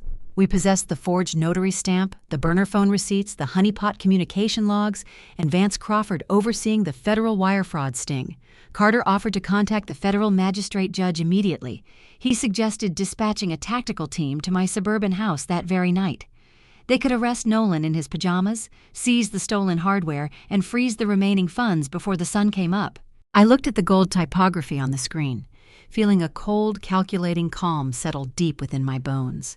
A midnight raid offered swift justice, but it lacked the necessary psychological devastation. "If we arrest them in the dark, they will control the morning narrative," I explained, keeping my tone perfectly level. "Nolan will call his parents from a holding cell. He will weep and claim it is a misunderstanding. Avery will hire a crisis management firm and declare she was tricked by a rogue contractor. They will hide behind defense attorneys and play the victims. They want an audience to validate their brilliance. I want that exact same audience to witness their ruin." Carter leaned against the edge of the table, a grim, respectful smile touching the corners of his mouth. "You want to execute the warrants at the launch gala." "I want to shatter the glass walls of the atrium," I confirmed. "They stole my life to build a stage. We are going to let them step up to the microphone, look out at the wealthy elite they so desperately want to impress, and then we will drop the floor out from under them." The forensic attorney nodded, recognizing the lethal efficiency of the strategy. He outlined the revised timeline. Over the next 4 days, Carter would secure the sealed federal indictments through back channels, ensuring no public records leaked to the press prematurely. The warrants for wire fraud, aggravated identity theft, and corporate espionage would remain locked in a judge's desk until Friday evening. With the legal framework outsourced to Carter, my focus shifted to the physical confrontation. Crashing a high-profile corporate event required a specific type of armor. I could not walk through those doors looking like a devastated, betrayed wife. Pity is the currency of the weak. I needed to project impenetrable, icy authority. I avoided the high-end boutiques in downtown Portland, eliminating any risk of crossing paths with Avery while she shopped for her grand debut. Instead, I contacted a bespoke tailor located 3 hours north in Seattle. I requested a private, expedited fitting. The directive I gave the designer was simple. I required a garment that commanded the room the second I entered, devoid of flashy logos or desperate trends. The result was a masterpiece of stealth wealth, a sharply structured obsidian black designer suit woven from pure Italian silk and fine wool. The tailoring was mathematically perfect, emphasizing sharp shoulders and a streamlined silhouette. It was a suit designed for corporate warfare, projecting a level of power and financial security that Avery could never replicate, even with stolen money. I paired the suit with minimalist, unbranded leather stilettos and a simple silver watch. My appearance would offer no clues, no vulnerability, and zero forgiveness. The countdown to Friday consumed the hotel suite. The digital monitors tracked the final, frantic preparations of the enemy camp. Avery's dead-drop email account overflowed with catering confirmations, lighting schematics, and desperate follow-up messages to Vance Crawford. The covert auditor played his part flawlessly, promising Avery he would attend the gala in person to finalize the venture capital term sheets. They were practically vibrating with anticipation, convinced they were hours away from securing a $5 million payday. On Thursday evening, my cell phone vibrated on the glass dining table. A text message from Nolan illuminated the screen. "Hey, Robin, just checking in. The house is so quiet without you. Hoping the off-grid retreat is bringing you some peace. Miss you. Call me when you get back into cell range." The sociopathy required to send that message while actively fitting a tuxedo for a fraudulent gala was staggering. He was checking the perimeter, ensuring the boring corporate drone remained safely isolated in the woods. I stared at the text bubble, feeling the phantom weight of the forged equity line resting on my shoulders. I typed a single simple heart emoji and hit send. The red herring remained intact. The predator believed the prey was asleep. Friday morning broke with a crisp, biting chill along the Pacific coastline. The relentless rain that had battered the windows all week finally ceased, leaving the evergreen landscape sharp and clear. I stood on the balcony of the penthouse suite, breathing in the cold, salt air. The time for gathering evidence was over. The trap was fully armed. Inside the suite, Carter placed the physical copies of the sealed federal warrants into a sleek leather briefcase. The paper rustled, a crisp, terrifying sound that signaled the end of the waiting game. The pieces were positioned on the board. Tonight, the entire fraudulent empire would burn under the bright lights of the Pearl District, and I was ready to strike the match. The coastal air rushing through the open balcony door carried the sharp scent of salt and impending victory. Friday morning dawned with a piercing, undeniable clarity. Inside the Cannon Beach Hotel suite, the digital monitors hummed with quiet, lethal efficiency. Carter sat at the glass dining table, his fingers moving across his encrypted keyboard with the steady, measured rhythm of a surgeon wielding a scalpel. The agonizing waiting game was over. The time for gathering intelligence had officially expired, giving way to the cold, precise mechanics of federal prosecution. Today we shifted our stance from covert observation to ruthless execution. I poured a cup of dark coffee, watching the progress bars illuminate Carter's terminal. He was interfacing directly with the federal magistrate's secure portal. We were not merely serving a lawsuit, we were triggering an instantaneous financial blackout. Through the intercepted email logs, we knew exactly what my husband was doing at this precise moment. Nolan was standing in a high-end menswear boutique in downtown Portland, getting fitted for a bespoke tuxedo. He had scheduled a final tailoring appointment for 10 o'clock, eager to drape himself in premium fabrics paid for directly by the stolen equity of my home. He thought he was dressing for a royal coronation. He had no idea the floor beneath his feet was about to vanish. Carter pressed the enter key. A crisp, definitive chime echoed in the silent room. The federal injunctions were filed. Within seconds, the bureaucratic machinery of the United States banking system engaged. Warrants zipped through encrypted channels to the compliance departments of the institutions holding the stolen funds. The remaining balance of the forged home equity line was frozen. Verdant Horizon's operating accounts were locked. Every single dollar Nolan and Avery thought they possessed was instantly rendered inaccessible. The dramatic irony of the moment was intoxicating. I pictured Nolan standing on a pedestal, sipping complimentary bourbon while a tailor pinned the hem of his trousers. He was admiring his reflection, envisioning the millionaire lifestyle awaiting him just hours away. Yet, if he tried to purchase a celebratory coffee on his way out of that boutique using his corporate card, the plastic would decline. The phantom fortune was gone, evaporated by a legal strike so precise they would not even realize they were bankrupt until it was far too late to run. I set my coffee mug on the table and walked toward the master bedroom to prepare my own attire. The physical transformation required the exact same meticulous calculation as our legal strategy. I unzipped the protective garment bag, revealing the bespoke obsidian black suit I had commissioned from the Seattle designer. The fabric slid through my fingers, a flawless blend of fine wool and Italian silk that felt like liquid armor. Slipping into the tailored trousers and the structured jacket, I felt my posture shift. The garments hugged my frame with mathematical precision, emphasizing sharp lines and unyielding authority. There were no flashy labels, no desperate cries for attention. It was a masterclass in stealth wealth. I paired the suit with a simple, elegant silver watch and unbranded leather stilettos. Standing before the full-length mirror, I studied the woman looking back at me. The exhausted, gaslit wife who had wept in her kitchen 4 weeks ago no longer existed. That woman was a casualty of Nolan's immense greed. The figure in the reflection was a seasoned operations director, a logistician who had untangled an intricate web of deceit and engineered an inescapable trap. My makeup was subdued, my hair pulled back into a sleek, severe knot. I projected nothing but sheer, impenetrable power. Avery would be wearing a gown designed to draw the eye, sparkling with unearned riches and stolen validation. I was dressed to extinguish the light in the room entirely. I packed my laptop into my leather tote, leaving the Cannon Beach fortress behind. Carter packed his physical briefcases, securing the sealed federal warrants that would soon bring a catastrophic end to my husband's fraudulent charade. We descended to the underground parking garage, moving with unspoken synchronization. Carter would travel separately, coordinating the tactical arrival of the federal agents and ensuring the forensic auditor was positioned perfectly within the crowd. I slid into the driver's seat of my vehicle, my dog resting quietly in the back, and aimed the car east toward the Portland skyline. The drive through the dramatic Oregon landscape offered a profound sense of clarity. The winding coastal highway gradually transitioned into the dense, lush canopy of the Tillamook State Forest. Towering evergreen pines stood like silent witnesses to my return. My hands gripped the steering wheel, my pulse humming with a controlled, steady thrum. For a decade, I had provided the unwavering safety net for a man who viewed my loyalty as a weakness to be exploited. He dismissed my career, mocked my intelligence to his mistress, and orchestrated a heist designed to leave me destitute. As the dense forestry gave way to the sprawling urban grid of the city, the scope of his miscalculation crystallized in my mind. He thought he was playing a game against a boring corporate drone. He failed to comprehend that operations directors specialize in eliminating redundancies and neutralizing hostile threats.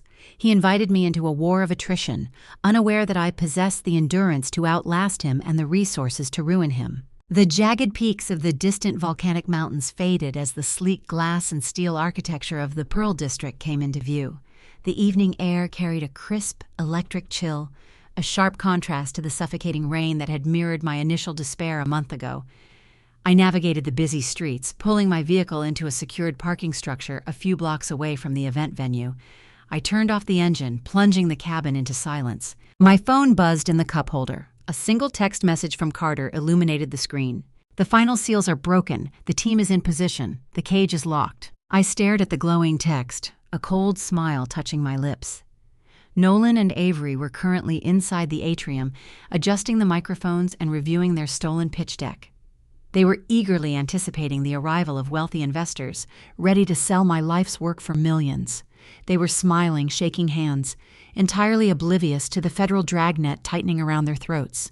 They believed they were standing on the precipice of a glorious triumph. I picked up my leather tote, stepped out into the cool evening air, and began the short walk toward the venue. The music and the chatter of the city elite drifted down the street, beckoning me toward the glittering glass walls of the atrium. It was time to step into the spotlight, reclaim my stolen identity, and turn their grand debut into a spectacular, inescapable ruin. The Pearl District atrium hummed with the intoxicating energy of unearned prestige. I approached the towering glass entrance, observing the chaotic symphony of elite networking and the sharp clink of crystal champagne flutes. Valets rushed to park sleek sports cars, while local tech reporters snapped photos of minor local celebrities near the step and repeat banner. The velvet ropes were manned by private security guards holding digital guest lists. I did not pause or lower my gaze. I simply strode past the velvet stanchions with the unyielding posture of someone who owned the building. When you wear a bespoke Italian silk suit that radiates icy authority, gatekeepers instinctively step aside. The guard lowered his tablet, granting me seamless entry into the glittering epicenter of my husband's fraud. The interior of the venue was a masterclass in hollow extravagance. Reclaimed timber beams stretched across the vaulted ceiling, draped in cascading emerald vines to simulate an authentic environmental sanctuary. Waiters circulated with silver trays of sustainable caviar and artisanal cocktails. It was a staggering display of wealth, financed entirely by the forged signature on my stolen home equity line. My eyes scanned the crowded floor, bypassing the city council members and the venture capitalists, hunting for the architects of this theater. I found them holding court near the center stage.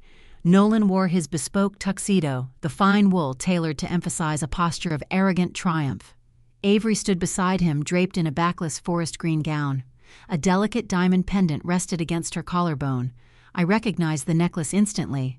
Nolan had claimed he purchased that specific piece of jewelry for my upcoming birthday, hiding the velvet box in his sock drawer just a week prior. They were deeply engaged in conversation with a tall, silver-haired gentleman holding a leather notebook. It was Vance Crawford, the covert forensic auditor Carter had planted in their ranks.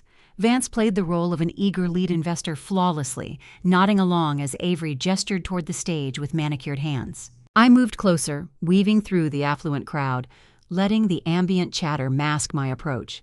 Nolan laughed at a joke Vance made, tossing his head back, reveling in his manufactured supremacy. As he lowered his chin, his gaze swept across the room and collided directly with mine. The transition was instantaneous. The artificial warmth drained from his face, leaving his skin a sickly pale gray beneath the harsh glow of the chandeliers. His mouth hung open for a fraction of a second, the charismatic tech founder persona dissolving into pure, unadulterated panic. He whispered something hurried to Avery, thrusting his champagne flute into her hand, and marched toward me. He intercepted my path near the perimeter of the ballroom, forcefully steering me into the shadows of a towering glass partition away from the prying eyes of the investors. He crowded my personal space, attempting to use his physical height to intimidate me, a tactic he often deployed during our kitchen arguments. "What are you doing here, Robin?" he hissed, his voice dropping into a desperate, furious register. "You are supposed to be at the mountain retreat." I tilted my head, offering a razor-sharp smile that contained zero warmth. I decided I preferred the city lights, Nolan. The rustic aesthetic was starting to feel a bit cheap. His jaw clenched, a vein pulsing erratically near his temple. "You need to leave right now," he demanded, pointing a trembling finger toward the exit. "This is a closed corporate event for high-net-worth individuals. If you do not turn around and walk out those doors, I will signal the security team to throw you out onto the pavement for trespassing. You are going to ruin the most important night of my life." I let the threat hang in the air, tasting the sheer irony of his words. He believed he was protecting a multi-million-dollar future. He had no idea the accounts holding his seed money were currently frozen by a federal magistrate. "I would never dream of ruining your presentation," I replied smoothly, my tone dripping with lethal calm. "In fact, I came here specifically to ensure your pitch receives the exact level of attention it deserves. Go break a leg, Nolan. Your audience is waiting." A chime echoed over the public address system, signaling the start of the keynote speech. The ambient chatter dialed down to a respectful hush. Avery waved frantically from the edge of the stage, beckoning him forward. Nolan shot me a venomous glare, a silent promise of future retribution, before smoothing the lapels of his tuxedo and striding confidently toward the microphone. He thought he had won the skirmish. He believed my presence was just the pathetic, jealous hovering of a discarded wife.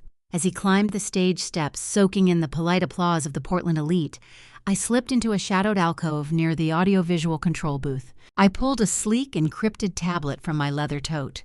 Carter had secured remote access to the venue's projection network hours ago, routing the administrative controls directly to my device. The massive digital screen behind the podium displayed the Verdant Horizon logo, glowing in vibrant, optimistic colors.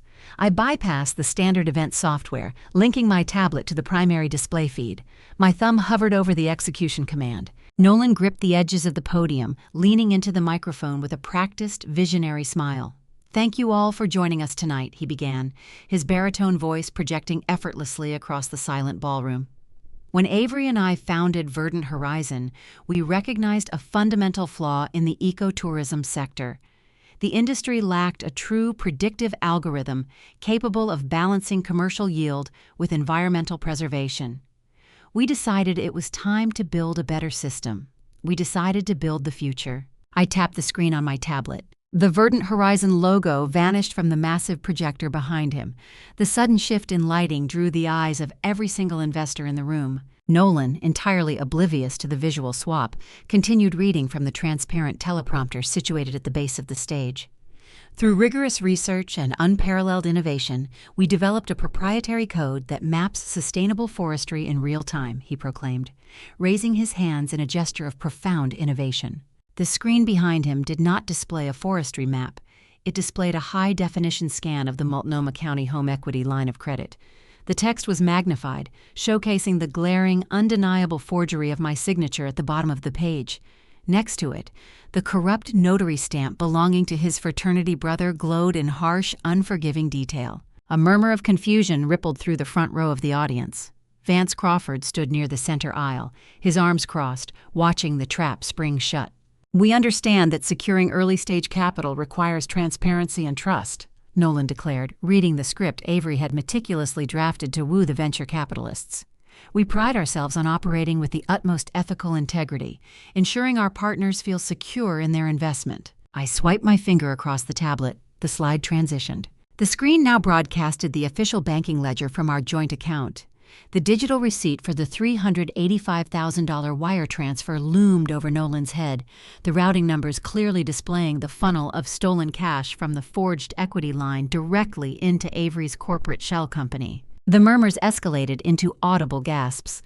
A prominent tech journalist in the second row lifted his camera, snapping a rapid sequence of photographs of the incriminating financial documents projecting behind the smiling speaker. "Our internal metrics prove that Verdant Horizon is not just a concept, it is a proven, scalable reality," Nolan boasted, his chest puffed out with arrogant pride as he ignored the shifting energy of the crowd. "We built this foundation from the ground up, brick by brick, relying only on our own visionary talent." I initiated the final visual sequence. The financial records dissolved, replaced by a glaring, undeniably cruel text message thread intercepted from Avery's dead-drop email account. The messages were magnified to the size of a billboard. The crowd stared in stunned silence at the text bubbles. They read the exact words Nolan had typed to his parents. "The boring corporate drone packed her hiking boots and drove into the woods. The house is entirely ours. I snagged the final projection folders off her laptop an hour ago. The data is gold." The irony was sharp, poetic, and entirely devastating. Nolan stood under the bright stage lights, wearing a tuxedo purchased with my stolen equity, preaching about ethical integrity and visionary talent, while a 50-foot projection of his own felony confessions illuminated the wall behind him. He was narrating his own brilliance while broadcasting his own crimes. The disconnect between his confident, booming voice and the horrifying reality displayed on the screen fractured the atmosphere of the ballroom. The wealthy elite were no longer looking at a tech founder. They were looking at a fraud, a thief who had accidentally put his own confession on display for the entire city to read. Avery realized the catastrophe first. She stood frozen near the edge of the stage, her face twisted in a mask of sheer terror as she stared up at the digital evidence. She dropped her crystal champagne flute. The glass hit the hardwood floor, shattering into 100 glittering pieces, the sound cutting through Nolan's speech like a gunshot. The room held its breath, suspended in a vacuum of public ruin, waiting for the speaker to turn around and face the executioner's blade. The sharp crack of crystal shattering against the polished hardwood floor fractured the hypnotic spell of the keynote presentation. Avery stood frozen near the edge of the stage, her fingers still curled in the shape of the champagne flute she had just dropped. A pool of expensive, sparkling wine seeped into the grain of the floorboards, glistening under the harsh, ambient light. The sudden noise sliced through the quiet attention of the ballroom, prompting Nolan to falter mid-sentence. He blinked, confused by the sudden disruption of his grand debut. He lowered the microphone and slowly turned his head to look at the towering digital display behind him. The color vanished from his skin in an instant, leaving his face a sickly, ashen gray. The confident posture of a visionary tech founder evaporated, replaced by the rigid, trembling stance of a cornered animal. He stared at the 50-foot projection of his own text messages, reading his distinct insults and explicit confessions illuminated for the entire room to see. The presentation remote slipped from his damp fingers, clattering onto the stage with a dull thud. A profound, suffocating silence settled over the Pearl District atrium. The elite audience, composed of wealthy venture capitalists and influential city officials, stared at the screen in pure disbelief. As the reality of the projected evidence registered, a physical wave of revulsion rippled through the crowd. The investors instinctively took a collective step backward, putting physical distance between themselves and the two figures on the stage. They clutched their designer garments and whispered frantically to one another, their faces twisting in disgust as they realized the glittering event was a facade masking a staggering felony. I stepped out of the shadowed alcove near the audio-visual control booth, holding a secondary wireless microphone I had secured earlier. I flipped the power switch. A subtle electronic hum resonated through the venue speakers, commanding the immediate attention of the room. I walked down the center aisle, my obsidian silk suit cutting a sharp, imposing silhouette against the sea of colorful evening gowns and traditional tuxedos. My heels clicked a steady, unyielding rhythm on the floorboards, announcing the arrival of the true architect of the evening. "Good evening, ladies and gentlemen," I said, my voice projecting crisp and level across the stunned assembly. I apologize for the abrupt alteration to your scheduled programming. However, before any of you consider opening your checkbooks to fund this sustainable startup, I feel a professional obligation to clarify the true nature of the founders standing before you. Nolan gripped the edges of the podium, his knuckles turning white as he stared down at me. His chest heaved with ragged, erratic breaths. "The man gripping that podium is my husband," I continued, pausing near the front row of the audience. The seed money utilized to rent this stunning venue, purchase the catering, and tailor his tuxedo was not raised through early investment rounds. It was stolen. Less than 1 month ago, he recruited a corrupt notary public to forge my signature on a home equity line of credit, leveraging the entire value of my primary residence to extract $385,000. A collective gasp echoed from the wealthy attendees. Several individuals raised their smartphones, recording the undeniable spectacle unfolding in front of them. To bypass the stringent underwriting protocols of the lending institution, he purchased an untraceable prepaid cellular device at a local strip mall, I explained, walking the audience through the clinical mechanics of his theft. He handed that device to the young woman standing paralyzed next to the stage. She impersonated me during a recorded banking authorization call, verbally confirming my social security number to release the funds. They funneled the stolen capital into a corporate shell account under the name Verdant Horizon, executing a textbook case of interstate wire fraud and aggravated identity theft. Nolan opened his mouth, stammering a string of incoherent syllables, desperately trying to formulate a defense. But I did not yield the floor. I raised my hand, pointing directly at the digital projector. "But the theft of my personal property is merely a domestic dispute compared to the liability they are attempting to sell to you tonight," I warned, my tone shifting into the authoritative register of a senior operations director. "The proprietary algorithms they are pitching to this room do not belong to them." Nolan copied those highly classified schematics directly from my home office network. If you audit the source code of their supposed revolutionary software, you will find a variable named Buster89 Yield embedded over 400 times deep within the foundational architecture. It is an idiosyncratic naming convention I personally coded years ago. If you fund this venture, you are actively purchasing stolen corporate trade secrets.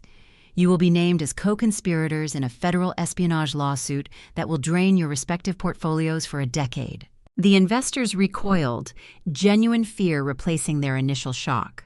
Funding a fraudulent startup was an embarrassment, but participating in federal trade secret theft was a career-ending catastrophe. "She is lying!" Nolan suddenly shrieked, his voice cracking into a high-pitched, hysterical whine. He grabbed the podium microphone, leaning over the edge of the stage with wild, bloodshot eyes. "This is a setup. My wife is deeply unwell. She suffered a severe mental breakdown last week and checked herself into an isolated facility. She is a jealous, unstable woman trying to ruin my life because our marriage is failing. Do not listen to her. She is fabricating this entire narrative because she cannot handle my success." He swept his frantic gaze across the audience, searching for a single sympathetic face among the elite crowd. His eyes locked onto Vance Crawford, who stood near the center aisle with his arms calmly folded across his chest. "Vance, please!" Nolan begged, his voice dripping with pathetic desperation. "You have seen the internal metrics. You know the technology works. We are on the verge of finalizing the term sheets. Do not let a bitter, disgruntled spouse ruin a highly lucrative partnership. We are ready to scale this operation tomorrow." Vance Crawford did not offer a reassuring nod. The silver-haired gentleman maintained an expression of total, chilling indifference. He uncrossed his arms, adjusting the cuffs of his tailored suit, and walked forward. The crowd parted instantly, allowing him to ascend the short wooden stairs to the stage. He approached the podium with heavy, deliberate steps. Nolan offered a weak, hopeful smile, extending the microphone toward the man he believed was his financial savior. Vance took the microphone from Nolan's trembling fingers. He did not shake the founder's hand. He turned to face the hushed ballroom, his posture radiating unyielding authority. "My name is Vance Crawford," he stated, his voice resonating through the venue. "I am not a venture capitalist. I am a senior forensic auditor retained by independent legal counsel to investigate severe financial irregularities." The remaining sliver of hope vanished from Nolan's eyes. He stumbled backward, hitting the projector screen, his shadow casting a dark stain over the display of his own incriminating text messages. "For the past 7 days, I have supervised a covert intelligence operation targeting this specific corporate entity," Vance declared to the breathless audience. "I can assure every investor in this room that the evidence presented by Robin Gill is authentic. The communications were legally intercepted. The intellectual property theft has been verified by independent technical experts. Verdant Horizon is a hollow, fraudulent shell company. Furthermore, the operating accounts holding their illicit seed money were frozen by a federal magistrate judge less than 8 hours ago. This company possesses zero capital. The founders are entirely bankrupt." The empire collapsed in real time, a spectacular implosion broadcast live to the Portland elite. Avery dropped to her knees on the hardwood floor, burying her face in her hands, her shoulders heaving with ragged sobs as the ruins of her fake entrepreneurial career crashed down around her. Nolan slid down the face of the projector screen, landing in a pathetic heap on the stage floor. He pulled at the collar of his bespoke tuxedo, gasping for air as the true gravity of his situation crushed his lungs. The wealthy attendees murmured in profound revulsion, shaking their heads as they turned away from the stage. The social obliteration was immediate and permanent. Kenneth and Diane stood near the back of the room, their faces pale and drawn, watching their golden child unravel into a destitute criminal. They had no power to save him, no words to defend him, and no social standing left to protect. Nolan looked out at the sea of disgusted faces, his chest rising and falling in erratic, panicked rhythms. He scanned the exits, searching the perimeter of the glass-walled venue for a quiet path to escape the crushing humiliation. He realized his money was gone, his reputation was ash, and his future was forfeit. He prepared to bolt for the lobby doors, hoping to vanish into the cool night air before the final consequence of his actions breached the building. But the exits were no longer clear, and the true cost of his betrayal was just arriving at the front steps. Nolan's frantic gaze darted toward the side exit, searching for a gap in the crowd, a sliver of shadow to swallow him before the reckoning arrived. He took a single, hesitant step toward the heavy velvet curtains, his survival instinct warring with an icy, paralyzing terror. He never reached the edge of the stage. The towering, soundproof double doors at the main entrance of the Pearl District atrium burst open with a resounding crash that rattled the crystal chandeliers hanging from the reclaimed timber beams. The sudden noise whipped every head in the room toward the foyer. A dozen figures stepped through the threshold, moving with a dark, terrifying synchronization that shattered the remaining illusion of a high society gala. They wore weatherproof windbreakers bearing the stark, unmistakable yellow lettering of the Federal Bureau of Investigation. The agents fanned out across the polished hardwood floor, securing the perimeter with practiced tactical efficiency. The wealthy attendees, already reeling from the digital revelations on the projector screen, now scrambled backward. Venture capitalists and city officials pressed themselves against the glass walls, desperate to clear a wide path and distance themselves from the unfolding legal catastrophe. Walking right behind the lead investigator was Carter. The forensic attorney carried his sleek leather portfolio, his posture radiating a calm, unbothered superiority amidst the chaos. He adjusted the cuffs of his tailored suit jacket, his dark eyes locking onto the stage.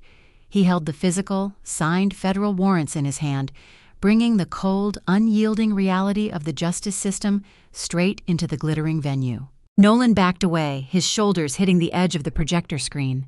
His breathing turned into shallow, erratic gasps, his chest heaving under his bespoke tuxedo. The lead agent did not slow his pace, marching straight down the center aisle, his heavy boots thudding against the wooden stairs of the platform. 2 additional agents flanked him, cutting off any potential route of escape. "Nolan," the lead agent announced, his voice carrying a stern timbre that demanded instant compliance over the murmurs of the crowd. "You are under arrest." Nolan raised his hands in a frantic, trembling gesture of surrender. "Please!" he stammered, tears springing to his eyes, ruining his carefully curated facade. "This is a misunderstanding. I have an attorney. I need to make a phone call. I can explain the transfers." The agent did not entertain the plea. He grabbed Nolan by the shoulder, spinning him around with sharp, efficient force. Nolan stumbled, his chest hitting the wooden podium with a loud, hollow thud. The agent pulled his wrists behind his back. The distinct, metallic ratcheting of steel handcuffs echoed through the silent ballroom, locking his arms in place, pinning him against the very stage he built to celebrate his fraud. "You are being charged with federal wire fraud, aggravated identity theft, and corporate espionage," the agent recited, reading the Miranda rights while securing the heavy restraints. Carter stepped up to the edge of the stage, stopping next to the shattered remains of Avery's champagne glass. He looked down at the floor, then pointed his expensive pen toward the corner of the platform. Next to the audiovisual control booth rested a distinct hand-stitched cognac leather briefcase. Its brass buckles gleamed under the stage lights, standing out against the modern decor. "Agent," Carter instructed calmly, keeping his voice level, "secure that bag. The hardware wallet is inside." A secondary investigator moved swiftly, picking up the heavy leather item. I watched the agent handle the briefcase, feeling a surge of profound, poetic irony. I had commissioned that specific bag from a local Portland artisan 2 years ago, selecting the finest materials to celebrate a marketing promotion he barely earned. I had his initials monogrammed near the handle, presenting it to him as a token of my unwavering support. He had used my gift to transport his fraudulent ambitions, carrying it to hotel rooms while conducting his affair, and bringing it here to hold his illicit fortune. During our digital surveillance, Carter and I intercepted an email detailing Avery's paranoid request to keep the remaining stolen capital offline. Nolan had transferred the residual funds from the frozen equity line into a physical hardware wallet, a secure encrypted USB drive designed to hold cryptocurrency. He kept that hardware wallet tucked inside the interior zipper pocket of the briefcase, believing the offline storage rendered the money untouchable. He brought the bag to the gala, wanting his stolen treasure close at hand during his triumph. He packaged the remaining evidence of his felony into a neat, easily transportable parcel and carried it directly into a federal raid. The agent unzipped the main compartment, retrieving the small metal device and sealing it inside a clear evidence bag. The hardware wallet was secure, the funds were locked down, the physical proof of his theft was now in federal custody, ready to be seized for restitution. Nolan slumped against the podium, his knees buckling under the crushing weight of his ruined life.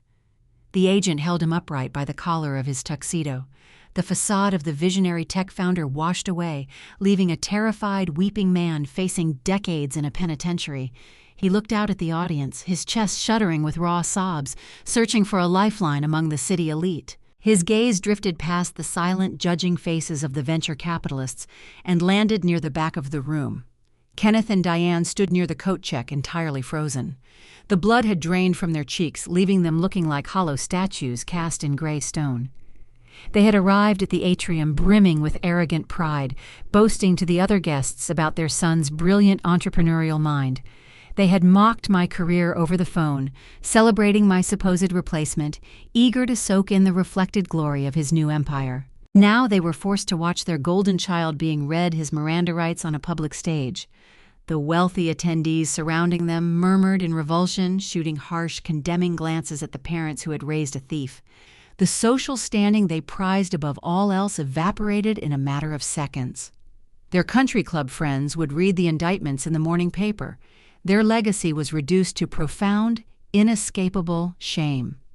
Diane covered her mouth with a trembling hand, letting out a stifled, pathetic wail, while Kenneth stared at the floor, unable to meet his son's pleading eyes. They were socially obliterated, drowning in the public exposure of their complicity. Avery, still standing near the edge of the stage, suddenly snapped out of her paralyzed state. The reality of the federal windbreakers shattered her own delusions. She realized the venture capital was gone, the startup was a fraud, and her future involved a concrete sell. Survival instinct kicked in, raw and frantic. She turned her fury onto the man who had dragged her into the spotlight, willing to cannibalize him to save herself. "You told me the money was clean!" Avery shrieked, her voice cracking as she pointed a shaking finger at Nolan.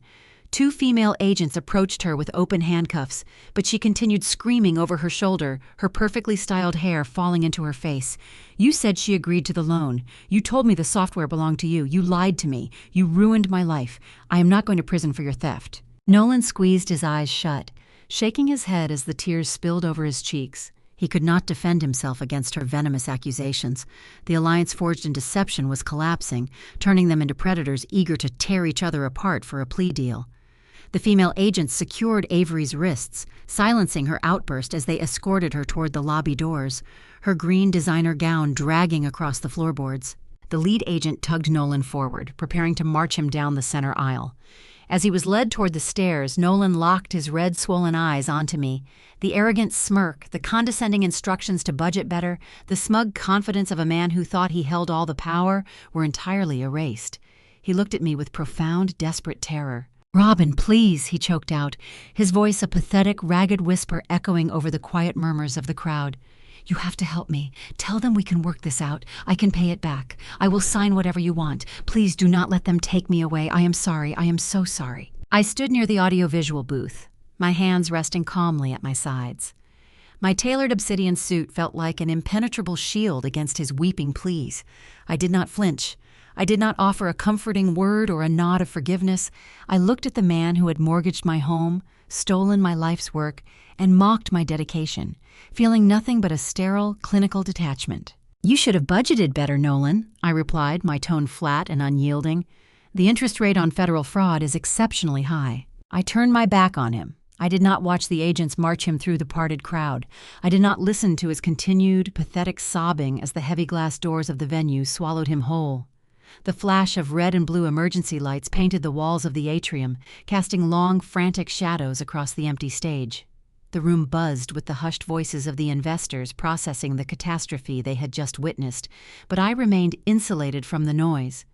The parasitic rot had been surgically excised from my life. The storm had broken, the evidence was secure, and the path to reclaiming my empire was finally clear.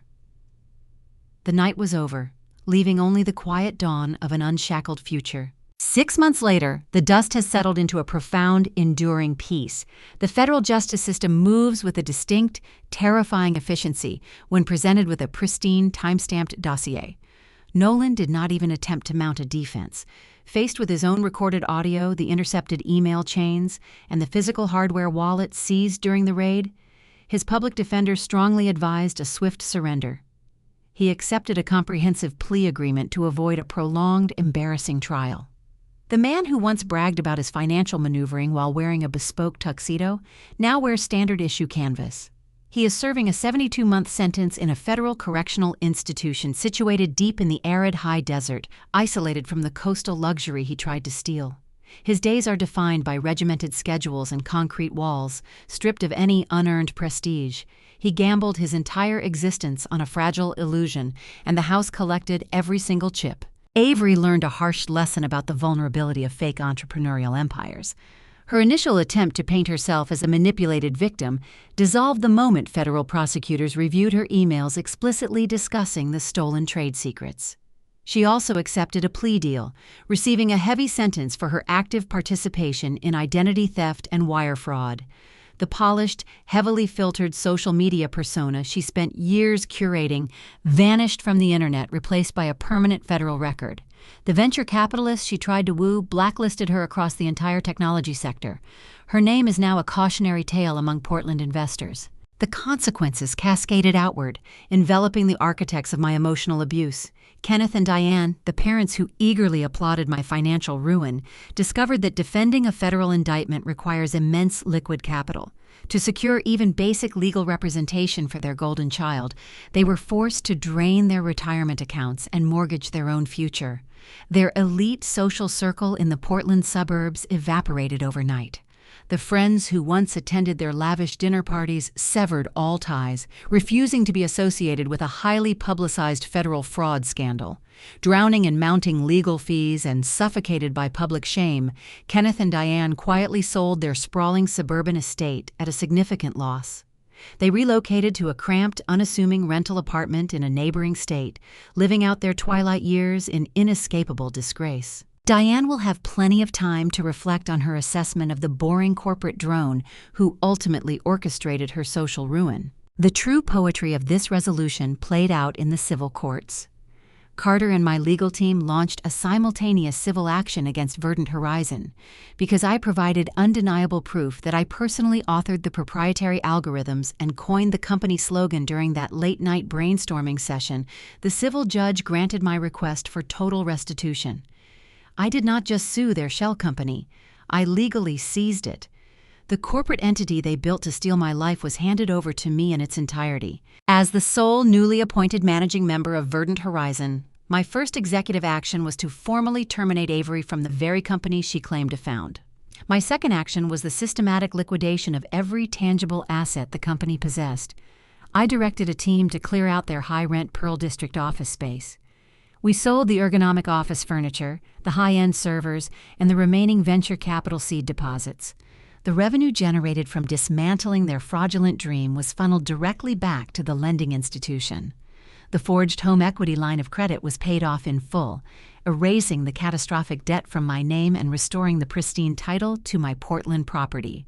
I used the exact weapon they forged against me to sever their chains forever. The swift and decisive protection of my employer's intellectual property did not go unnoticed. By neutralizing a critical threat to our upcoming fiscal year and recovering the stolen algorithms before they could be replicated, I solidified my standing within the organization. The executive board offered a unanimous vote of confidence, resulting in a promotion to Vice President of Operations. The new title brought an unprecedented level of autonomy, allowing me to reshape our environmental logistics from the highest tier of corporate leadership. The promotion also provided the financial leverage to execute the final phase of my personal restructuring. I sold the Portland house shortly after the title cleared. The restored historic craftsman held too many shadows, too many echoes of gaslighting and deceit. I utilized the proceeds, combined with my new executive salary, to purchase a different kind of sanctuary. I am currently sitting on the sweeping wraparound cedar deck of my new home, perched high on a rugged cliffside in Cannon Beach. The dramatic Pacific coastline stretches out before me, an endless expanse of dark, churning water meeting the horizon. The sound of the crashing surf provides a steady, grounding rhythm to my days. For the first time in 6 months, the relentless Oregon rain has finally stopped. The heavy, oppressive gray clouds have broken apart, allowing the late afternoon sun to pierce through the canopy of the surrounding evergreen forests. The storm washed the rot away, leaving the towering pines and the rugged volcanic rock looking pristine, vibrant, and renewed. The air smells of salt, wet earth, and untainted freedom. My dog rests quietly by my feet, basking in the newfound warmth. I hold a delicate crystal glass in my hand, watching the amber reflection of the setting sun dance across the surface of a vintage Pinot Noir. I take a slow, deliberate sip, letting the rich flavor settle on my tongue. The chaos is over. The predators have been caged. The lesson I extracted from the wreckage of my marriage is a doctrine I will carry for the rest of my life. Society often conditions us to believe that betrayal requires a loud, dramatic response. We are taught to yell, to demand closure, to seek apologies from people who lack a moral compass. But true power is never loud. True power does not posture, scream, or throw frantic tantrums when cornered. The loudest person in the room is always the most vulnerable, projecting an illusion of strength to mask a fragile, hollow foundation. When toxic individuals attempt to bury you, when they exploit your loyalty and gamble with your future, you do not react with tears. You do not offer them the satisfaction of your pain. You fade into the shadows, gather your resources, and become the cold, calculated architect of their ruin. You let them build their arrogant castles on a fault line, and you wait patiently for the precise moment to trigger the earthquake. Your peace is your most valuable asset.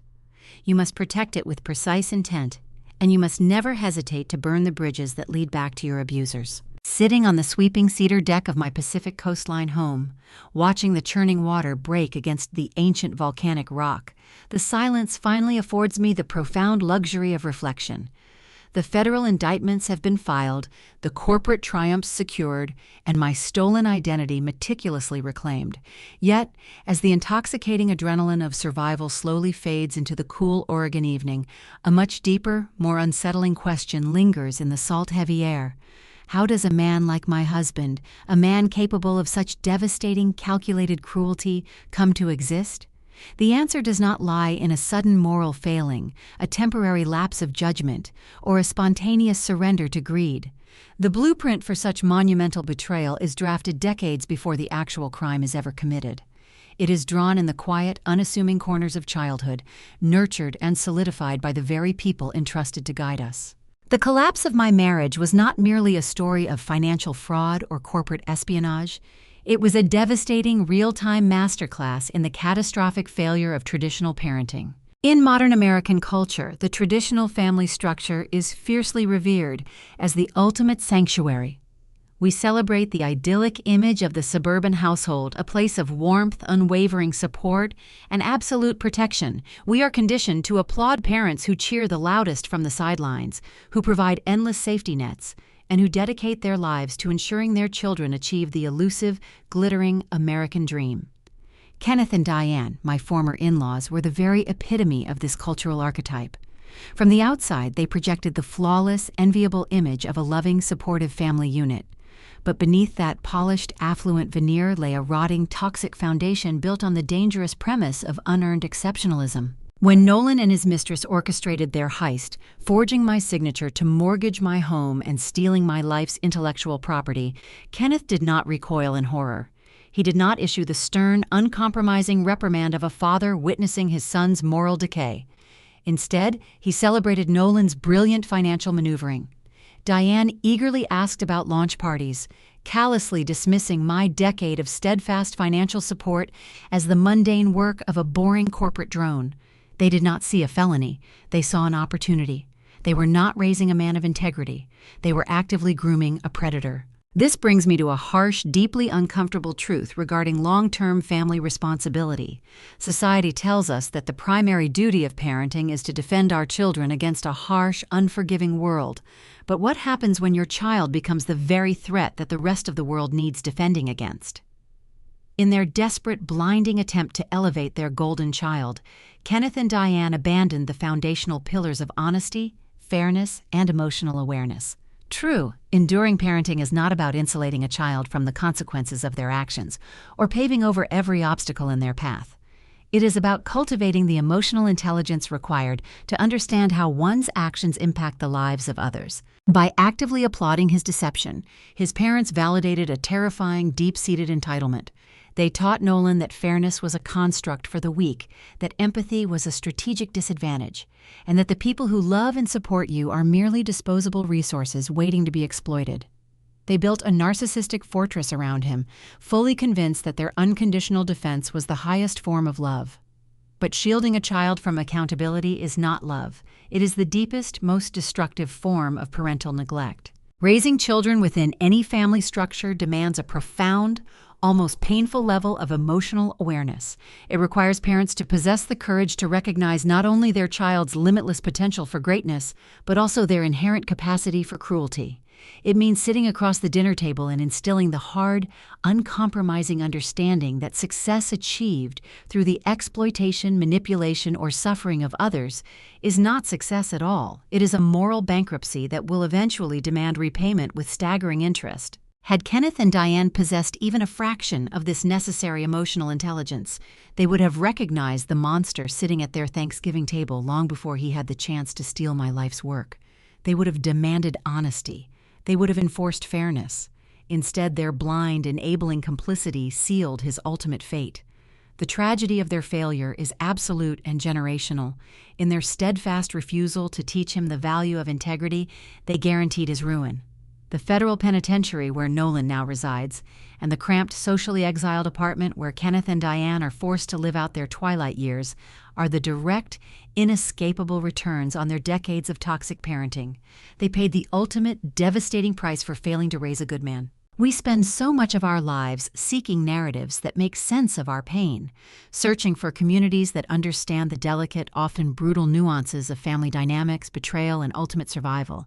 If this reflection resonates with the quiet battles you are currently fighting behind closed doors, or if you have ever had to meticulously dismantle the toxic legacies handed down by broken, enabling families, I invite you to join our community. Please hit that like button, subscribe, and follow Sarah Told Stories for more deep, unflinching dives into the complex, triumphant realities of reclaiming your power.